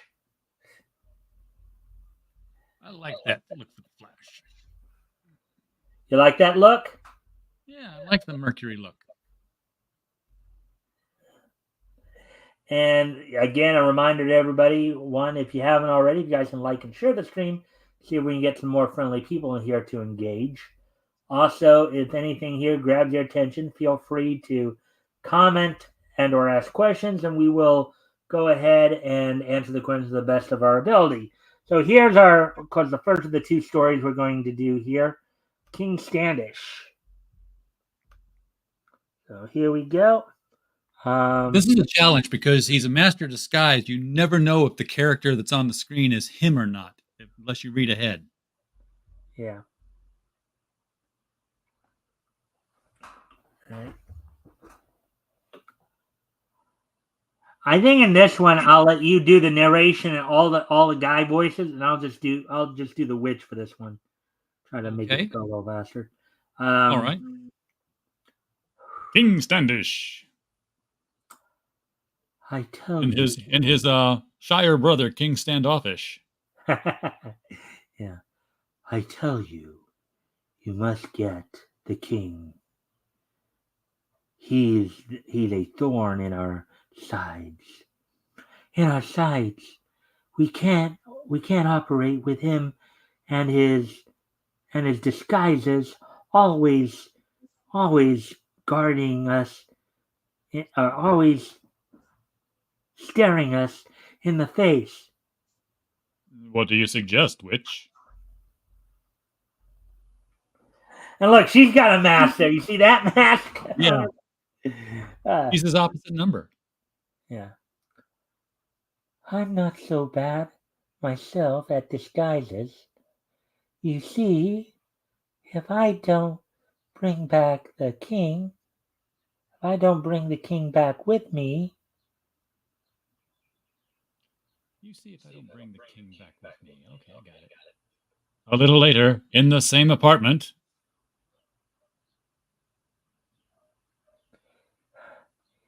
He got a penny, mister. Hey, he got a penny, mister? How did you get in here, you old hag? And where did you get those jewels? King, come on! You don't just talk to an elderly lady, call her an old hag. Jeez, Louise. You don't know old witchy, eh? Which? You! I'd never have known. The king, terror to underworld and police alike, because of his unorthodox style of helping the good while appearing to be bad, a master of all disguise, is enjoying a first night at a theater. Because of his many disguises, no one knows which is the king's real face. So what just happened? Was that just all like uh, television prelude stuff? Okay. Maybe, or you know, when it comes to some of these, like what I've Oh, seen, you know what? what I've seen with some of these stories, where you have the male hero and the female villain, and there's also kind of the romantic tension. Yeah, Uh, I know what happened. it's almost None of like that above was the it's king. almost like they have this innate ability to see through each other's disguises. Yeah, but that above, that wasn't king. See, this is again, you don't know which one's king. That was still her henchman. She stepped out of the room and came back in disguise. That's why he was acting like a bad guy. So yeah, if you look back again, it's like she's Yeah, it speaking did in look common like sense. him. I was just letting you run with it. I had no idea. Just, I'm bored stiff. I wish. Hello. The witch, hoping to arouse the king's curiosity, is flaunting her jewels to all around her. Where'd you get those? Where'd you get those, mother? They're worth thousands. Don't be making up to don't be making up to me, young fella. They're mine. I tell you.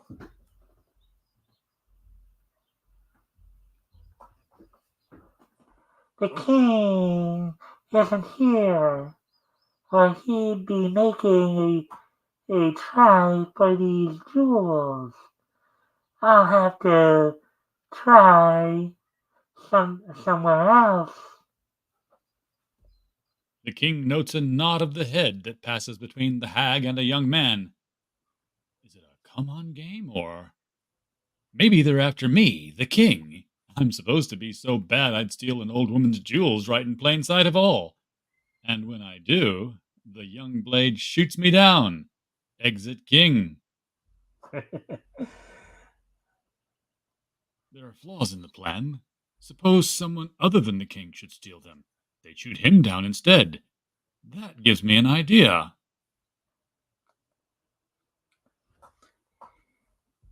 It's like looking for a needle in a haystack. To search for the king, nobody's ever seen his face. How can I tell it's he, even if he bites? Got to take the chance. I'm going Kind to of round up. that kind of reminds me of that old saying: "You wouldn't know somebody even if they came up and bit you." Right? Yeah. Hmm. We've got to take the chance. I'm going to round up the gang and see if they heard any word of the king through the underworld grapevine. I'll keep searching. I'll keep on searching. After hailing a taxi, the king rides downtown to a dark alley in the slums section. There you are. Now for my retreat. And in the retreat sacred to the king, a new character forms. Sport Dolan! Explanation of the king's abilities to look like others. The king rubs colored wax into the pores of his skin to give them various complexions, then inserts wax into his nostrils and cheeks to change their shape. and under his lips to make them protrude or appear broad.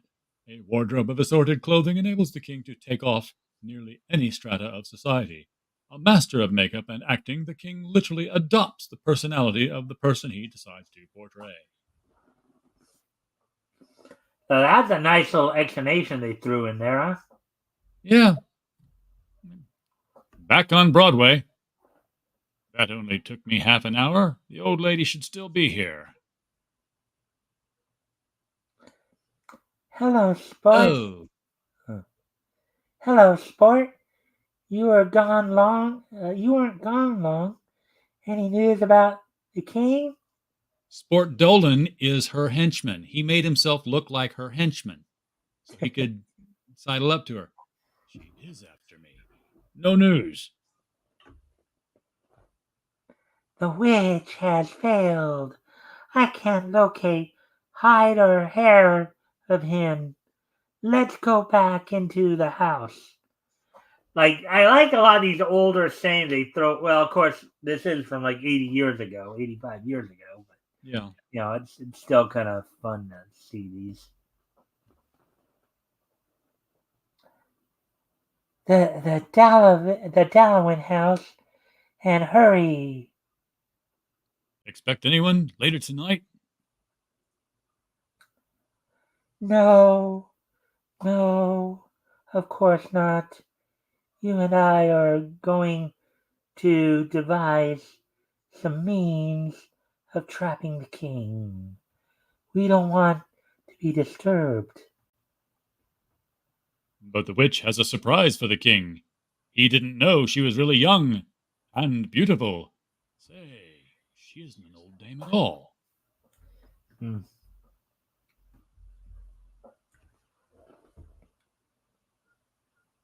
Wait here, Sport.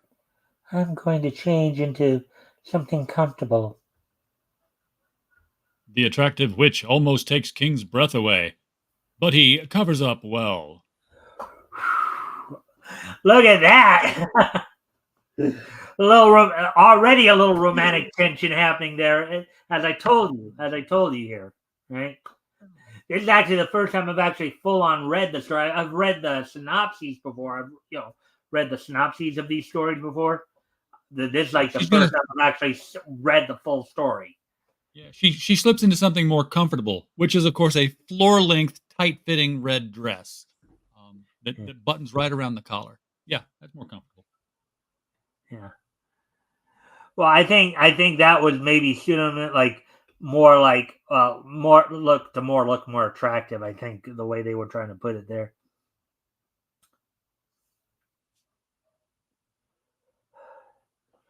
You look surprised, Sport. What's the matter? Just an idea, that's all, on how you might trap the king.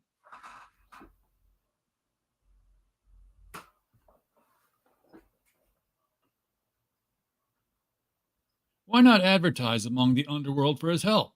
He'll learn of it and investigate, then you can do whatever you want after he reveals himself to you. Not bad, Sport. Strange, but you've got a brain after all. Never thought so. Oh boy. Oh boy. Oh, this is about to come crashing down. Oh yes, it is.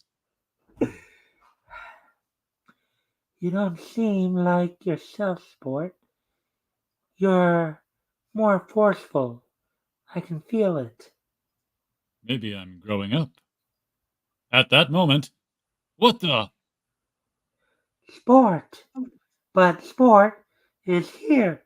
Say! Booyah! With incredible speed, King whips out an automatic and accuses Sport of being himself. So, Witch, you don't have to advertise at all. I've a hunch this is the king in front of me. Witch, listen, I'm me. I'm Sport Dolan. Good old Sport. I ain't the king.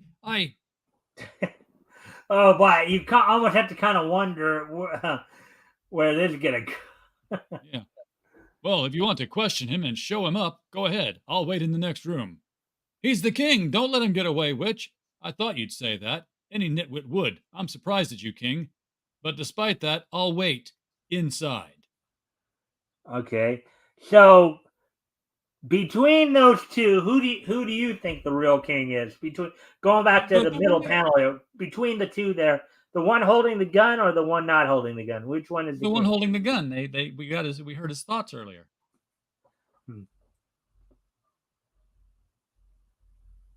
I'm me, I tell you, witch. Remember how I didn't know you as the old hag? Remember, huh, witch? I'm me. I can see that, you dumb dodo. The witch isn't falling for her enemy, is she? You surely are Sport Dolan. You haven't the brain of a titmouse. It's a bird. Yeah. Okay. Well, I would imagine a lot of people would imagine it as something other than a bird. Even even I never knew what it, up until maybe the last few issues here, or have I even seen that word? Let's see. You can't even develop enough personality, so I can know you. You couldn't be the king. If you tried a million years, he's a man. The man is extremely busy at the moment. This glass mirror screen ought to help me. If I know Sport Dolan, nice guy, but dumb.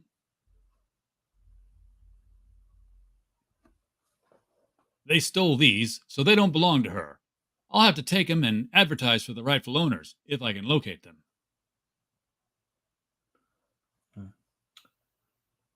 Go in and get him, you worm. Okay, witch, I'll try. But in the next room, Sport comes face to face with his image in a mirror. King, I got you. Drop the gap.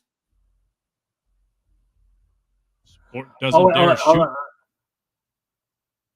Okay, yeah, that does look right. If he's trying to make it look like a mirror, I was just seeing where the guns were in the hands there.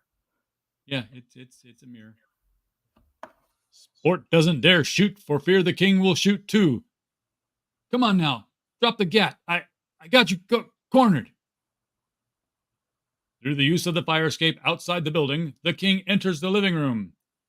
While Sport Dolan is busy trying to shoot me, witch, let's talk. Oh. The king has removed all traces of wax makeup and is now himself. You, the king, how do you get? Sport thinks he's got me cornered inside. I came through on the fire escape. I just wanted to say thanks for a lot of fun. Oh, all a little flirtatious fun here, huh? Yeah. You won't fool me again, king. You don't want to kill me, witch. Nor do I want you to go to jail for a lot of things you've done. You're much too exciting to go behind bars. Okay, so he's not really for justice if it's fun. Oh, I think he likes this chase. He likes this chase. You can just tell he likes this chase. Let me just check something here because I just want to see if anybody's commenting anything. Yeah, it's like they all left us a while ago. It's kind of sad. Oh yeah, we got past Robin. That's all they wanted to see. Yeah, but this story is actually pretty good. I think this story is actually pretty kind of fun. What do you think, RJ? Yeah, it's better than the last one. Much. Yeah, I mean, people just gotta learn to stick around more.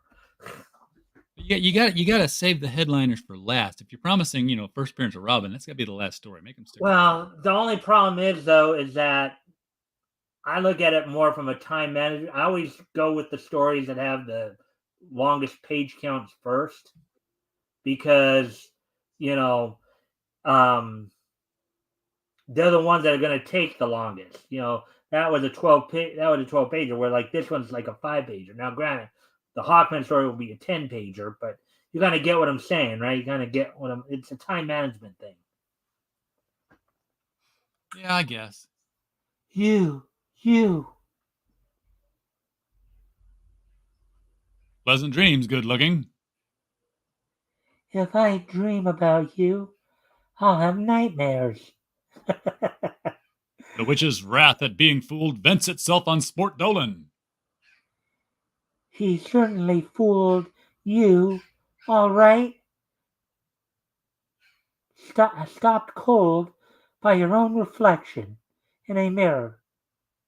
Couldn't you see your gun in is a revolver, while the king uses an automatic? Oh, get out! My jewels gone. The king's card. Oh, that man! Steady, witch. You can't fall for the king. He's your enemy. Gosh, what I couldn't do. What I couldn't do with a man like that. I'd own the whole city. He's sort of handsome too. And the king? What about him? I like the witch. I'll have to give her a few more lessons, then reform her. I can fix her! I can fix her! Ah, The king and the witch aren't getting to like each other, are they? Two enemies, one fighting for law, the other fighting to get all the money she can. Follow the king in next month's Flash Comics and his new adventure with the witch. so they're even giving a co-billing here. I told Yeah. you he end up being our arch enemy. Now, before we get into this story, I do need to step away from the computer just for a moment or two. Need to make some lighting adjustments. Now, granted, I knew with the introductions and all that, we're likely to go beyond the 2 hour mark. But with at least this story, I think we should get done, and at least the normal closing stuff, we should be able to get done by the 2.5 hour mark. I hope you can stick around for a bit here, RJ. I can stick around through this story. Yeah. All right.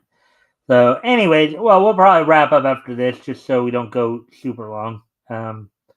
But anyways, I'll ask you overall when I get back. But I gotta take care of some. So if you want to share links, talk to the chat, share the link, see if we can get some more people in here. Tell them, hey, we're gonna read a Hawkman story.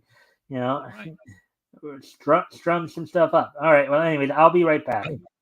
I'll even read the Hawkman story. I'll let Hawkman read the Hawkman story. Won't that be fun? I don't know. Can you see the story with your little white colored eye slits there? Yeah, this is the only superpowers action figure that I now possess, unless I happen to open a box unexpectedly and find my original Green Lantern, which possibly I might be surprised. I just brought back a bunch of comic boxes, including all my hardcovers. So we'll see what happens. I've got to get me some of those discs. They make discs to stand your action figures on. Because they got these little holes in their feet, and so people have made these discs with pegs in them. You stick them in there, and then you got a base to give them a broader footprint on the ground. I bought that one in Eureka Springs. Loose, of course. If I had him in the package, this hand is obviously made to grip his mace, which I don't have. I need a superpowers Hawkman mace loose. If anybody's got one, might be something worth looking up on eBay. So, meanwhile, as Mike gets the lights adjusted, we prepare to read our final story of the night, Hawkman by Shelley. That would be, I believe, Sheldon Moldoff. Pretty sure.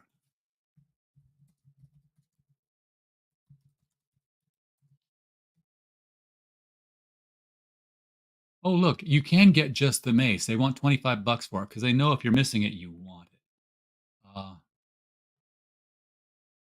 it. Interesting.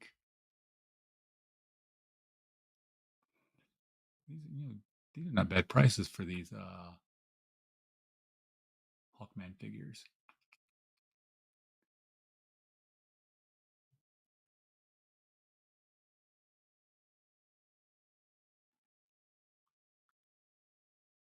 Could probably do better on eBay than I could at the stores I've been checking out. Of course. Bet the Cyborg is still an arm and a leg. Yeah, Cyborg is still $675. Oh, there's a $200 one. Not bad. Still mint on card. If you had the superpowers figures, then you know what I'm talking about. Cyborg was really hard to get, and he was like shiny and chrome.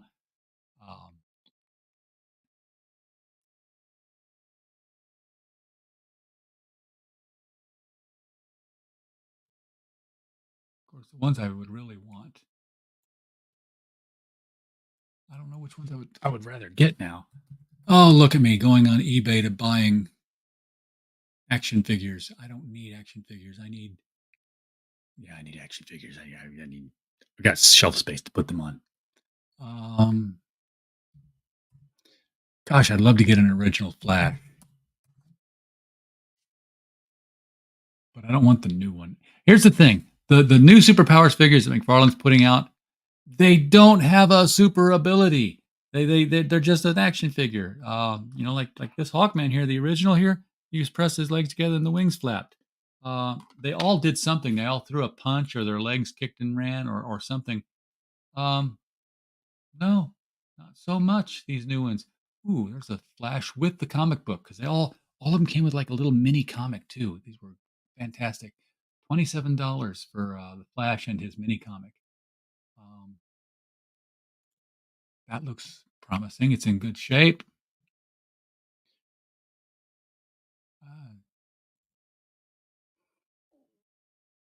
Oh, and somebody's got the vintage Kenner DC Brainiac for $28. Wow, not bad. I'm gonna have to start going to eBay to fill out my superpower set. Boy. Mike, how many lights you got to turn on, dude? I'm operating in the black of night here. I could make it even darker. Turning on my light. Or I could wake up the kitties and bring them up here, but they're sleeping.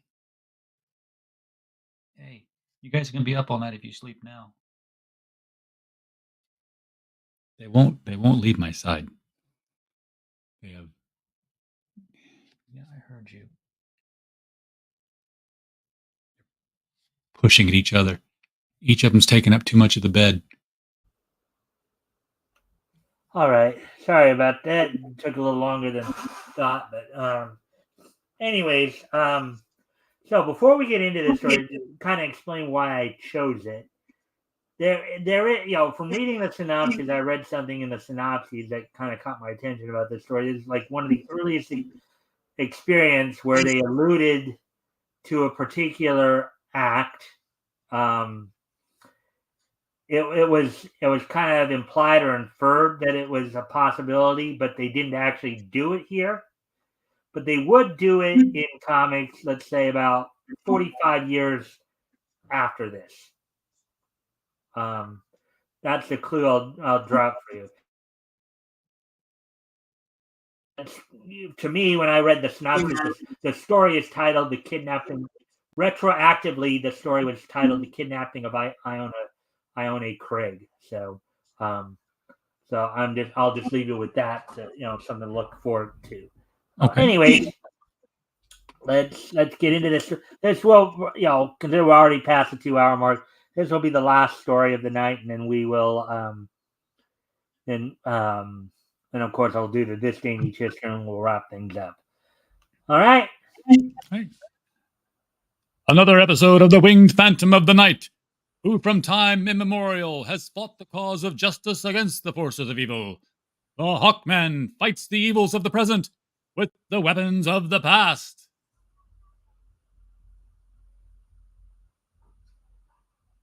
Carter Hall, the Hawkman, reads the newspaper accounts with great interest.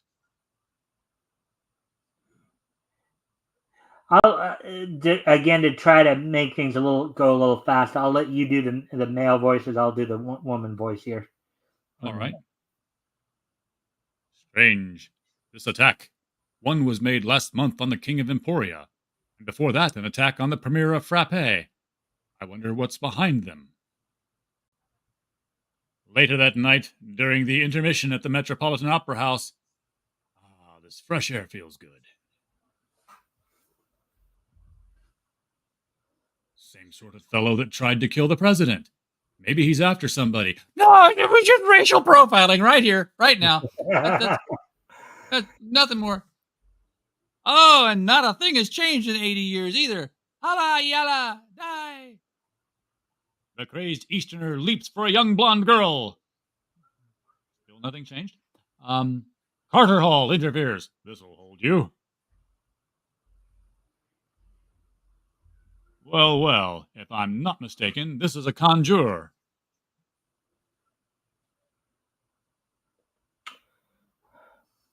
How can you tell what that dagger is? A conjure, you said? That's right. But don't let's talk here. I want to see that the police get this would-be murder behind bars. The police arrive, and the Easterner is taken away. Mighty lucky to have had you around, Mr. Hall. But when Hall turns, the girl is gone. Funny, her leaving. There's something big behind all this mystery. Going back into the opera house, a card suddenly pops out of his jacket. Hello, what's this? Iona Craig, Plaza Manor. Why not call tonight? She must have slipped me her card while she talked to me in the lobby. I wonder how she's connected with these attacks. I came to see you. Yes, I'm glad. I didn't want you to get further mixed up in this terrible affair. I'm going to Arabe tonight. A warning not to interfere in the affairs of others will be left on your pillow tonight. If you ever again interfere, you will be killed. I felt I should warn you. That doesn't frighten me. But why are you going to Araby? Did you ever hear of Hassan ibn Sadah? He founded the sect of assassins, didn't he? About the year 1070. His followers slew many high-ranking men in Persia. But what is that? But what has it? But long before Ra's al Ghul, right? Long before Ra's al Ghul.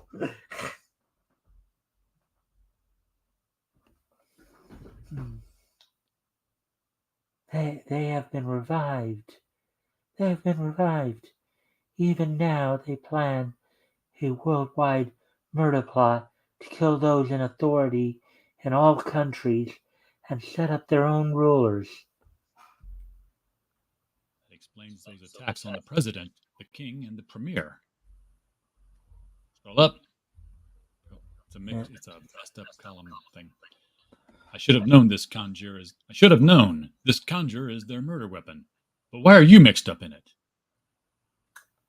I'm a secret agent of the government. Tonight, I received orders to go to Arabe.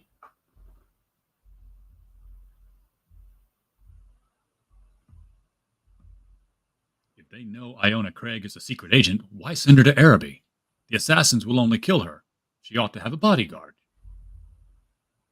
Later, in the hall home, the Hawkman readies for action, swiftly straps a sling and stones to his belt.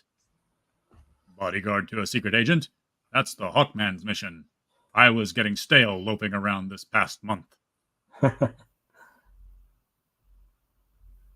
Like a fabled bird, the Hawkman flies against the moon. Meanwhile, Ione Craig departs for Araby.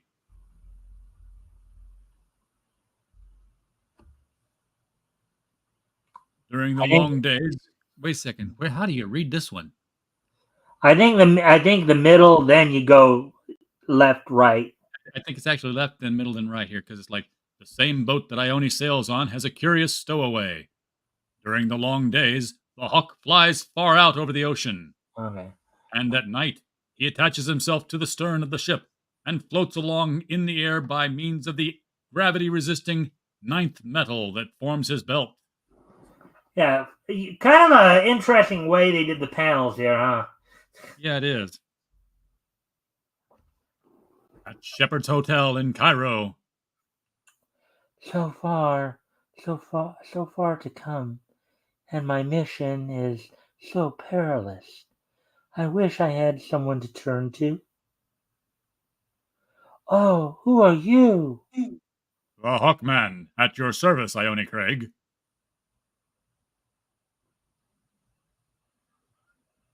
Ione fails to recognize Carter Hall as the Hawkman. You know me? But who are you? Your bodyguard.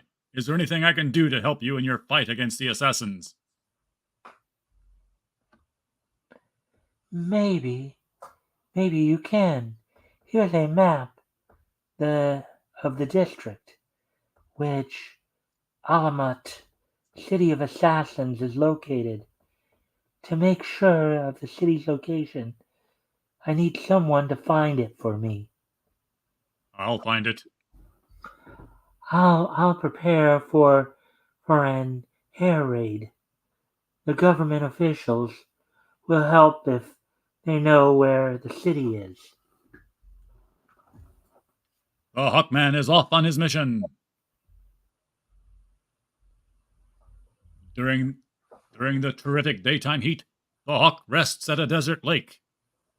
I can spot these little lakes from up in the sky. At this rate, I'll soon be there. The Hawk soon comes to the great desert, across which lies Alamut, city of the assassins. The blistering sands offer no problem to the man that can fly over them. Yeah, but even that's kind of like, you see the panel there. Yeah. Even with his like hawk vision, that's still got to be a little bit unsettling. You're looking down and you're seeing a skull there, an animal skull. Nothing's like making across this desert. At last, Hawk sights the hidden city of Alamut. The guards at the gate offer no problem. To the Hawkman, who flies over the wall.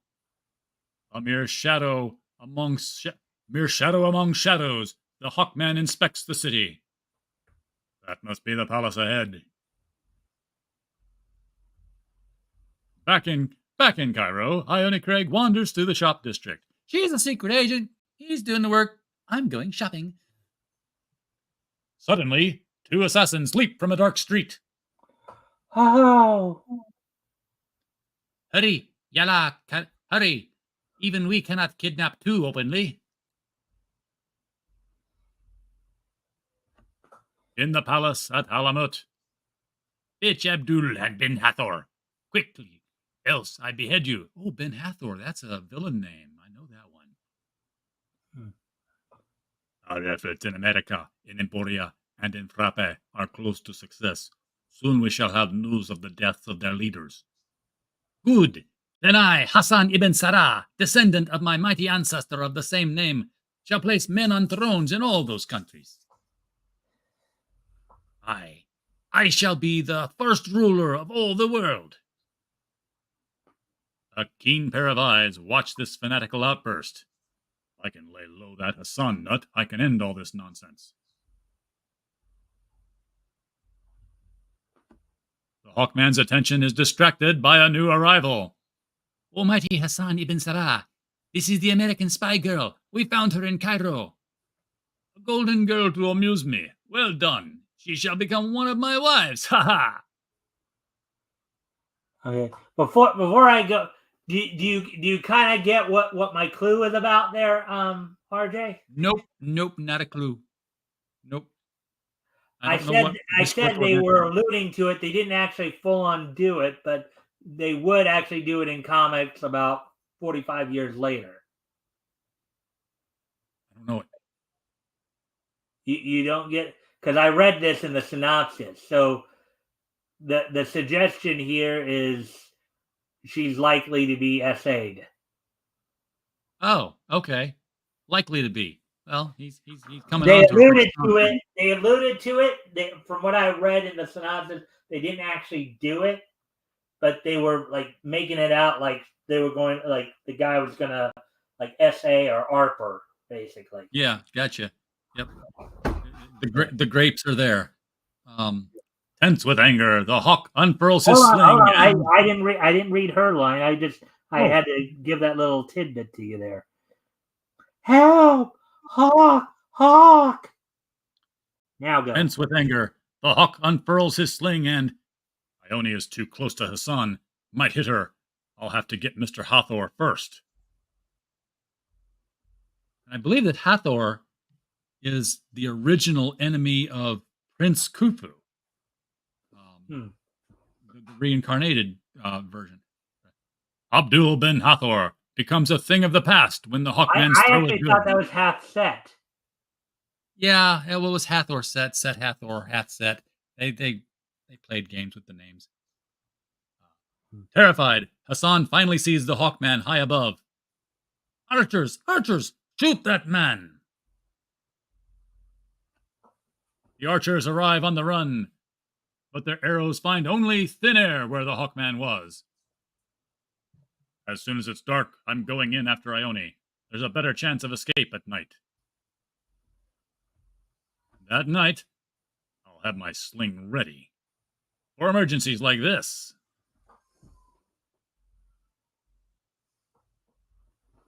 The lavish feasting room of Hassan ibn Sabah. Good evening, gentlemen. Sorry to disturb your party. Chained to the wall in one corner of the room, Ione thrills to the sight of the Hawkman against 100. Now look at how they drew her right there. Oh yeah, Like, classic pulp cover style. yeah. Hassan is overcome with terror. Kill him! Kill him! The Hawk grabs a huge scimitar from the wall and advances. Ready or not, here I come. Against Hassan's fierce guards. Wait till I really get warmed up, boys. There's some narration above that. Yeah, the Hawkman fights with the power of 10 men. The Hawk fights his way across the room and slashes the chains that hold Ione. Up we go. And pauses on the window. There is one task left to do. The Hawk places a stone in his sling and throws with all his Herculean power. Here goes everything. And you know she's kind of looking ragged, like as I was saying earlier, they alluded to this. They didn't, I don't think they actually full on did it, but you could tell that she was manhandled at the very least. That happened to every good-looking chick in the old pulp. Yeah. Well, as I said, the thing that caught my attention about this story when I read the synopsis about it was they said in the synopsis that they made it seem like, or they made it sound like she was going to be like S8 or ARPed. Yeah. So he wanted to make her his wife. One of the many. Yeah. The deadly missile flies true, and Hassan ibn Sabah sinks to the floor, dead. So ends another adventure. This one was short, sweet, and to the point. Don't miss the absorbing tales of the Hawkman, who fights evil of the present with the weapons of the past, complete in each and every issue of Flash Comics. So do you agree with that last statement that the story was short and sweet? And to the point. I mean, yeah. Yeah. Well, the funny thing is that apparently, according to the page count I read, this was actually a 10-page story. But that did kind of go kind of quick though. But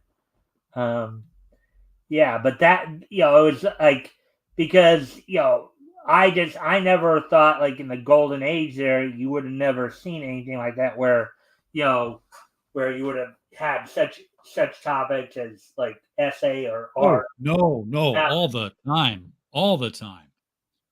Yeah. That was Again, the maybe it's because I just grew up in the Silver Age era, or I didn't actually read the comics. I just more of my stuff was more exposed to the cartoons. Yeah.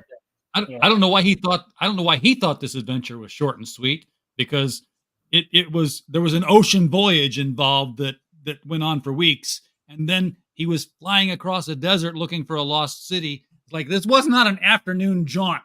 This was right. This effort was put in on this. Time passed. Well, what did you? And as I said, because we're already at 2:20 here, so I will. So we'll wrap up here in a moment here. Let's see. But before I get to the last of the comments here, before I do get to the last comments here, what did you think of that story? That one was good. That was, it was. I'm surprised that, even I guess for hundreds of years, since Thomas Jefferson, I guess, America and Islam have been at odds against each other, because we weren't at war with any Islamic countries in the 40s that I'm aware of, and yet they were definitely presented as the bad guys and terrorists. Well, I think if you do go back to if you go back to Abraham, right? You want to go back to Ishmael. Yeah, you had Isaac and Ishmael, and the schism started with them, with Isaac and Ishmael. Isaac, eventually him and his sons eventually grew into the Judeo-Christian, religion and culture, whereas Ishmael grew into the Muslim culture, and there was always that kind of bitter sibling rivalry, at the core of everything. Like the Muslims maybe feeling like they got treated with the short end of the stick, but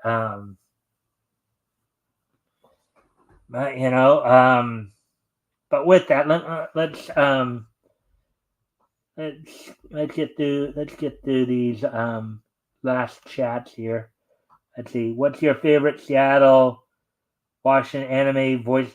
Well, I'm not aware that any voice actor. First, I don't think Seattle, Washington had any kind of major studio. I mean, unless you're talking maybe about the Canadians who are up a little further north, you're talking about like those based out of like Vancouver or you're not talking about like British Columbia, where Vancouver or Calgary, Alberta, Canada. I would say some of my favorites from the Vancouver group are like Yanis Yod, and then I'd say Yanis Yod, I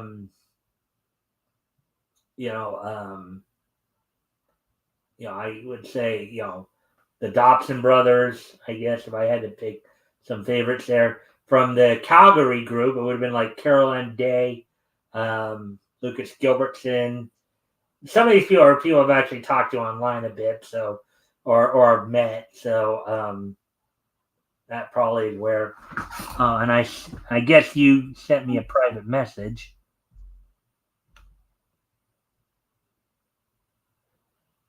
Oh. Okay.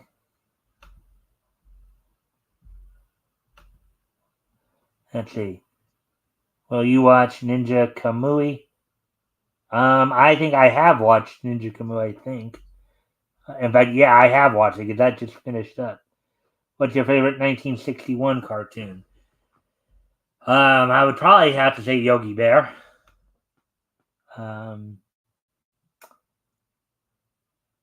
Explain the Jetsons 1962 Eat song.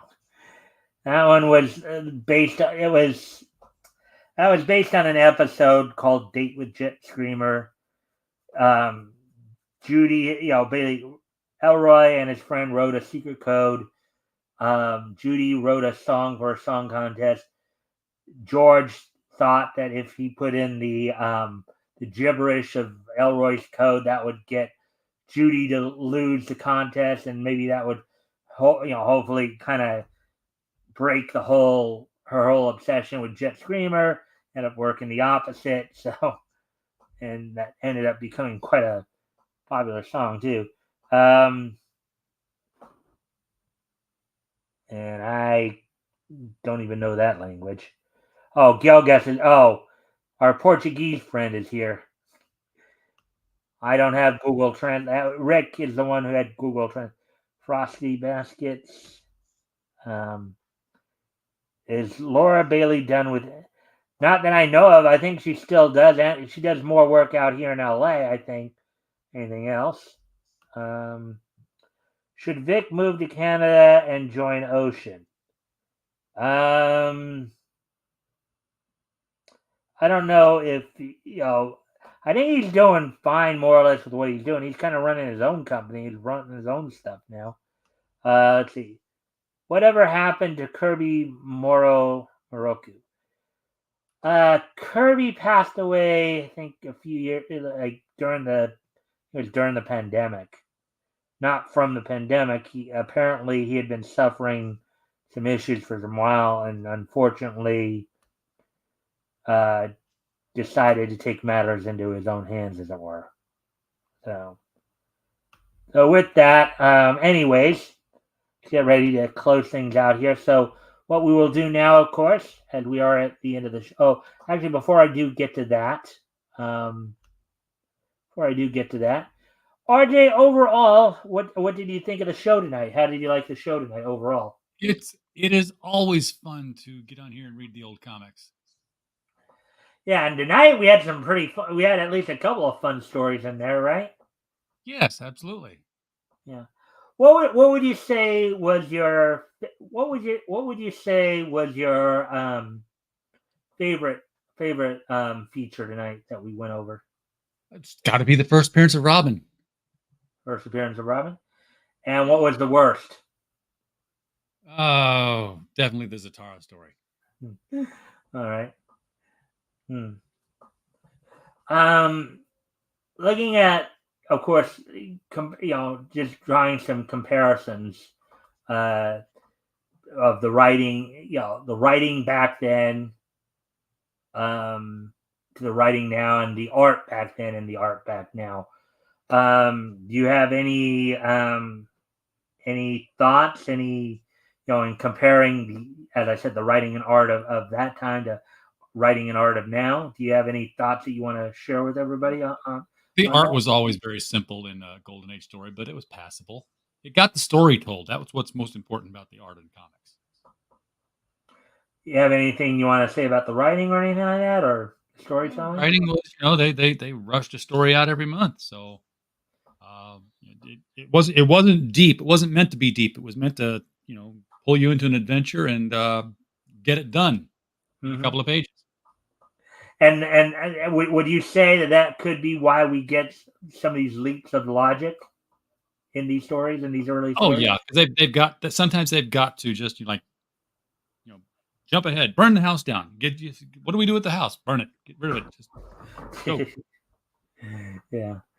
All right. Well, thanks for your in-depth analysis there. Yeah, it's real in depth. I know, but Well, but you get why I ask these questions. I mean, it's partly because part of it is to look back and see how things evolved over time. So that's part of the reason why we do this stuff. But with that, so now before we head out, of course, today being Friday, June the 21st, 2023, let's go ahead and take a look back at this day, Nietzsche history. History! So let me just go ahead and go through all this. And then this is from 2014, of course. All right, so With that, let's go ahead and take a look back at this day in Nietzsche's history.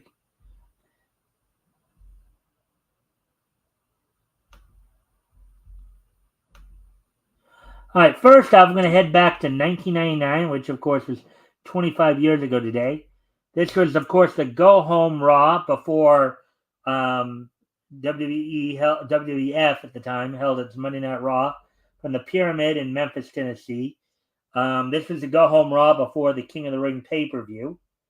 The night saw in the main event, The Undertaker retained the WWF Championship over Triple H via DQ. We also saw the Big Show defeat Hardcore Holly in a hardcore match. In a six-man tag match for the WWF Tag Team Championship, Mr. Ass, Billy Gunn, and the Acolytes, Bradshaw and Farouk, who were the WWF Tag Team Champions at the time, defeated the D-Generation X duo of the Road Dogg and X-Pac and Kane. You also saw in a match to determine who gets to decide the main event stipulation for the King of Ring match with Shawn Michaels as guest referee. Steve Austin defeated the Big Bossman, who had, of course, Shane and Vince McMahon in his corner. In a Gorilla Press match, you had Viscera defeat Mark Henry. And the show opened up with an WWF Intercontinental Championship match in which Jeff Jarrett defeated Ken Shamrock and Test in a triple threat match. That all happened 25 years ago on this date back in 1999. Now, moving ahead to 2014, which was just 10 years ago today. On this date in 2014, the following anime movies premiered on this date 10 years ago today, back in 2014. Telecom Animation Films, Lupin the Third, Jigen's Gravestone, and Toei Animation Saint Seiya Legend of Sanctuary. Both these anime movies premiered on this date 10 years ago, back in 2014. Moving ahead to 5 years ago, in 2019. On this day in 2019, Walt Disney and Pixar's Toy Story 4 was released had its widespread U.S. release about 11 days after premiering at the El Capitan Theater.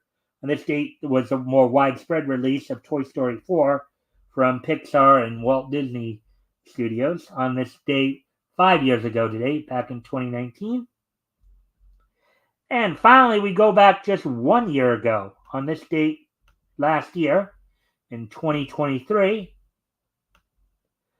the 65th and apparently final issue of Image's Saga went on sale on this date 1 year ago today. Sold for $3.99. And the reason I say apparently last issue is because according to when I click on the series info, it still says 1 to current, but this was apparently the last issue. So it's still on here saying that it's still running currently.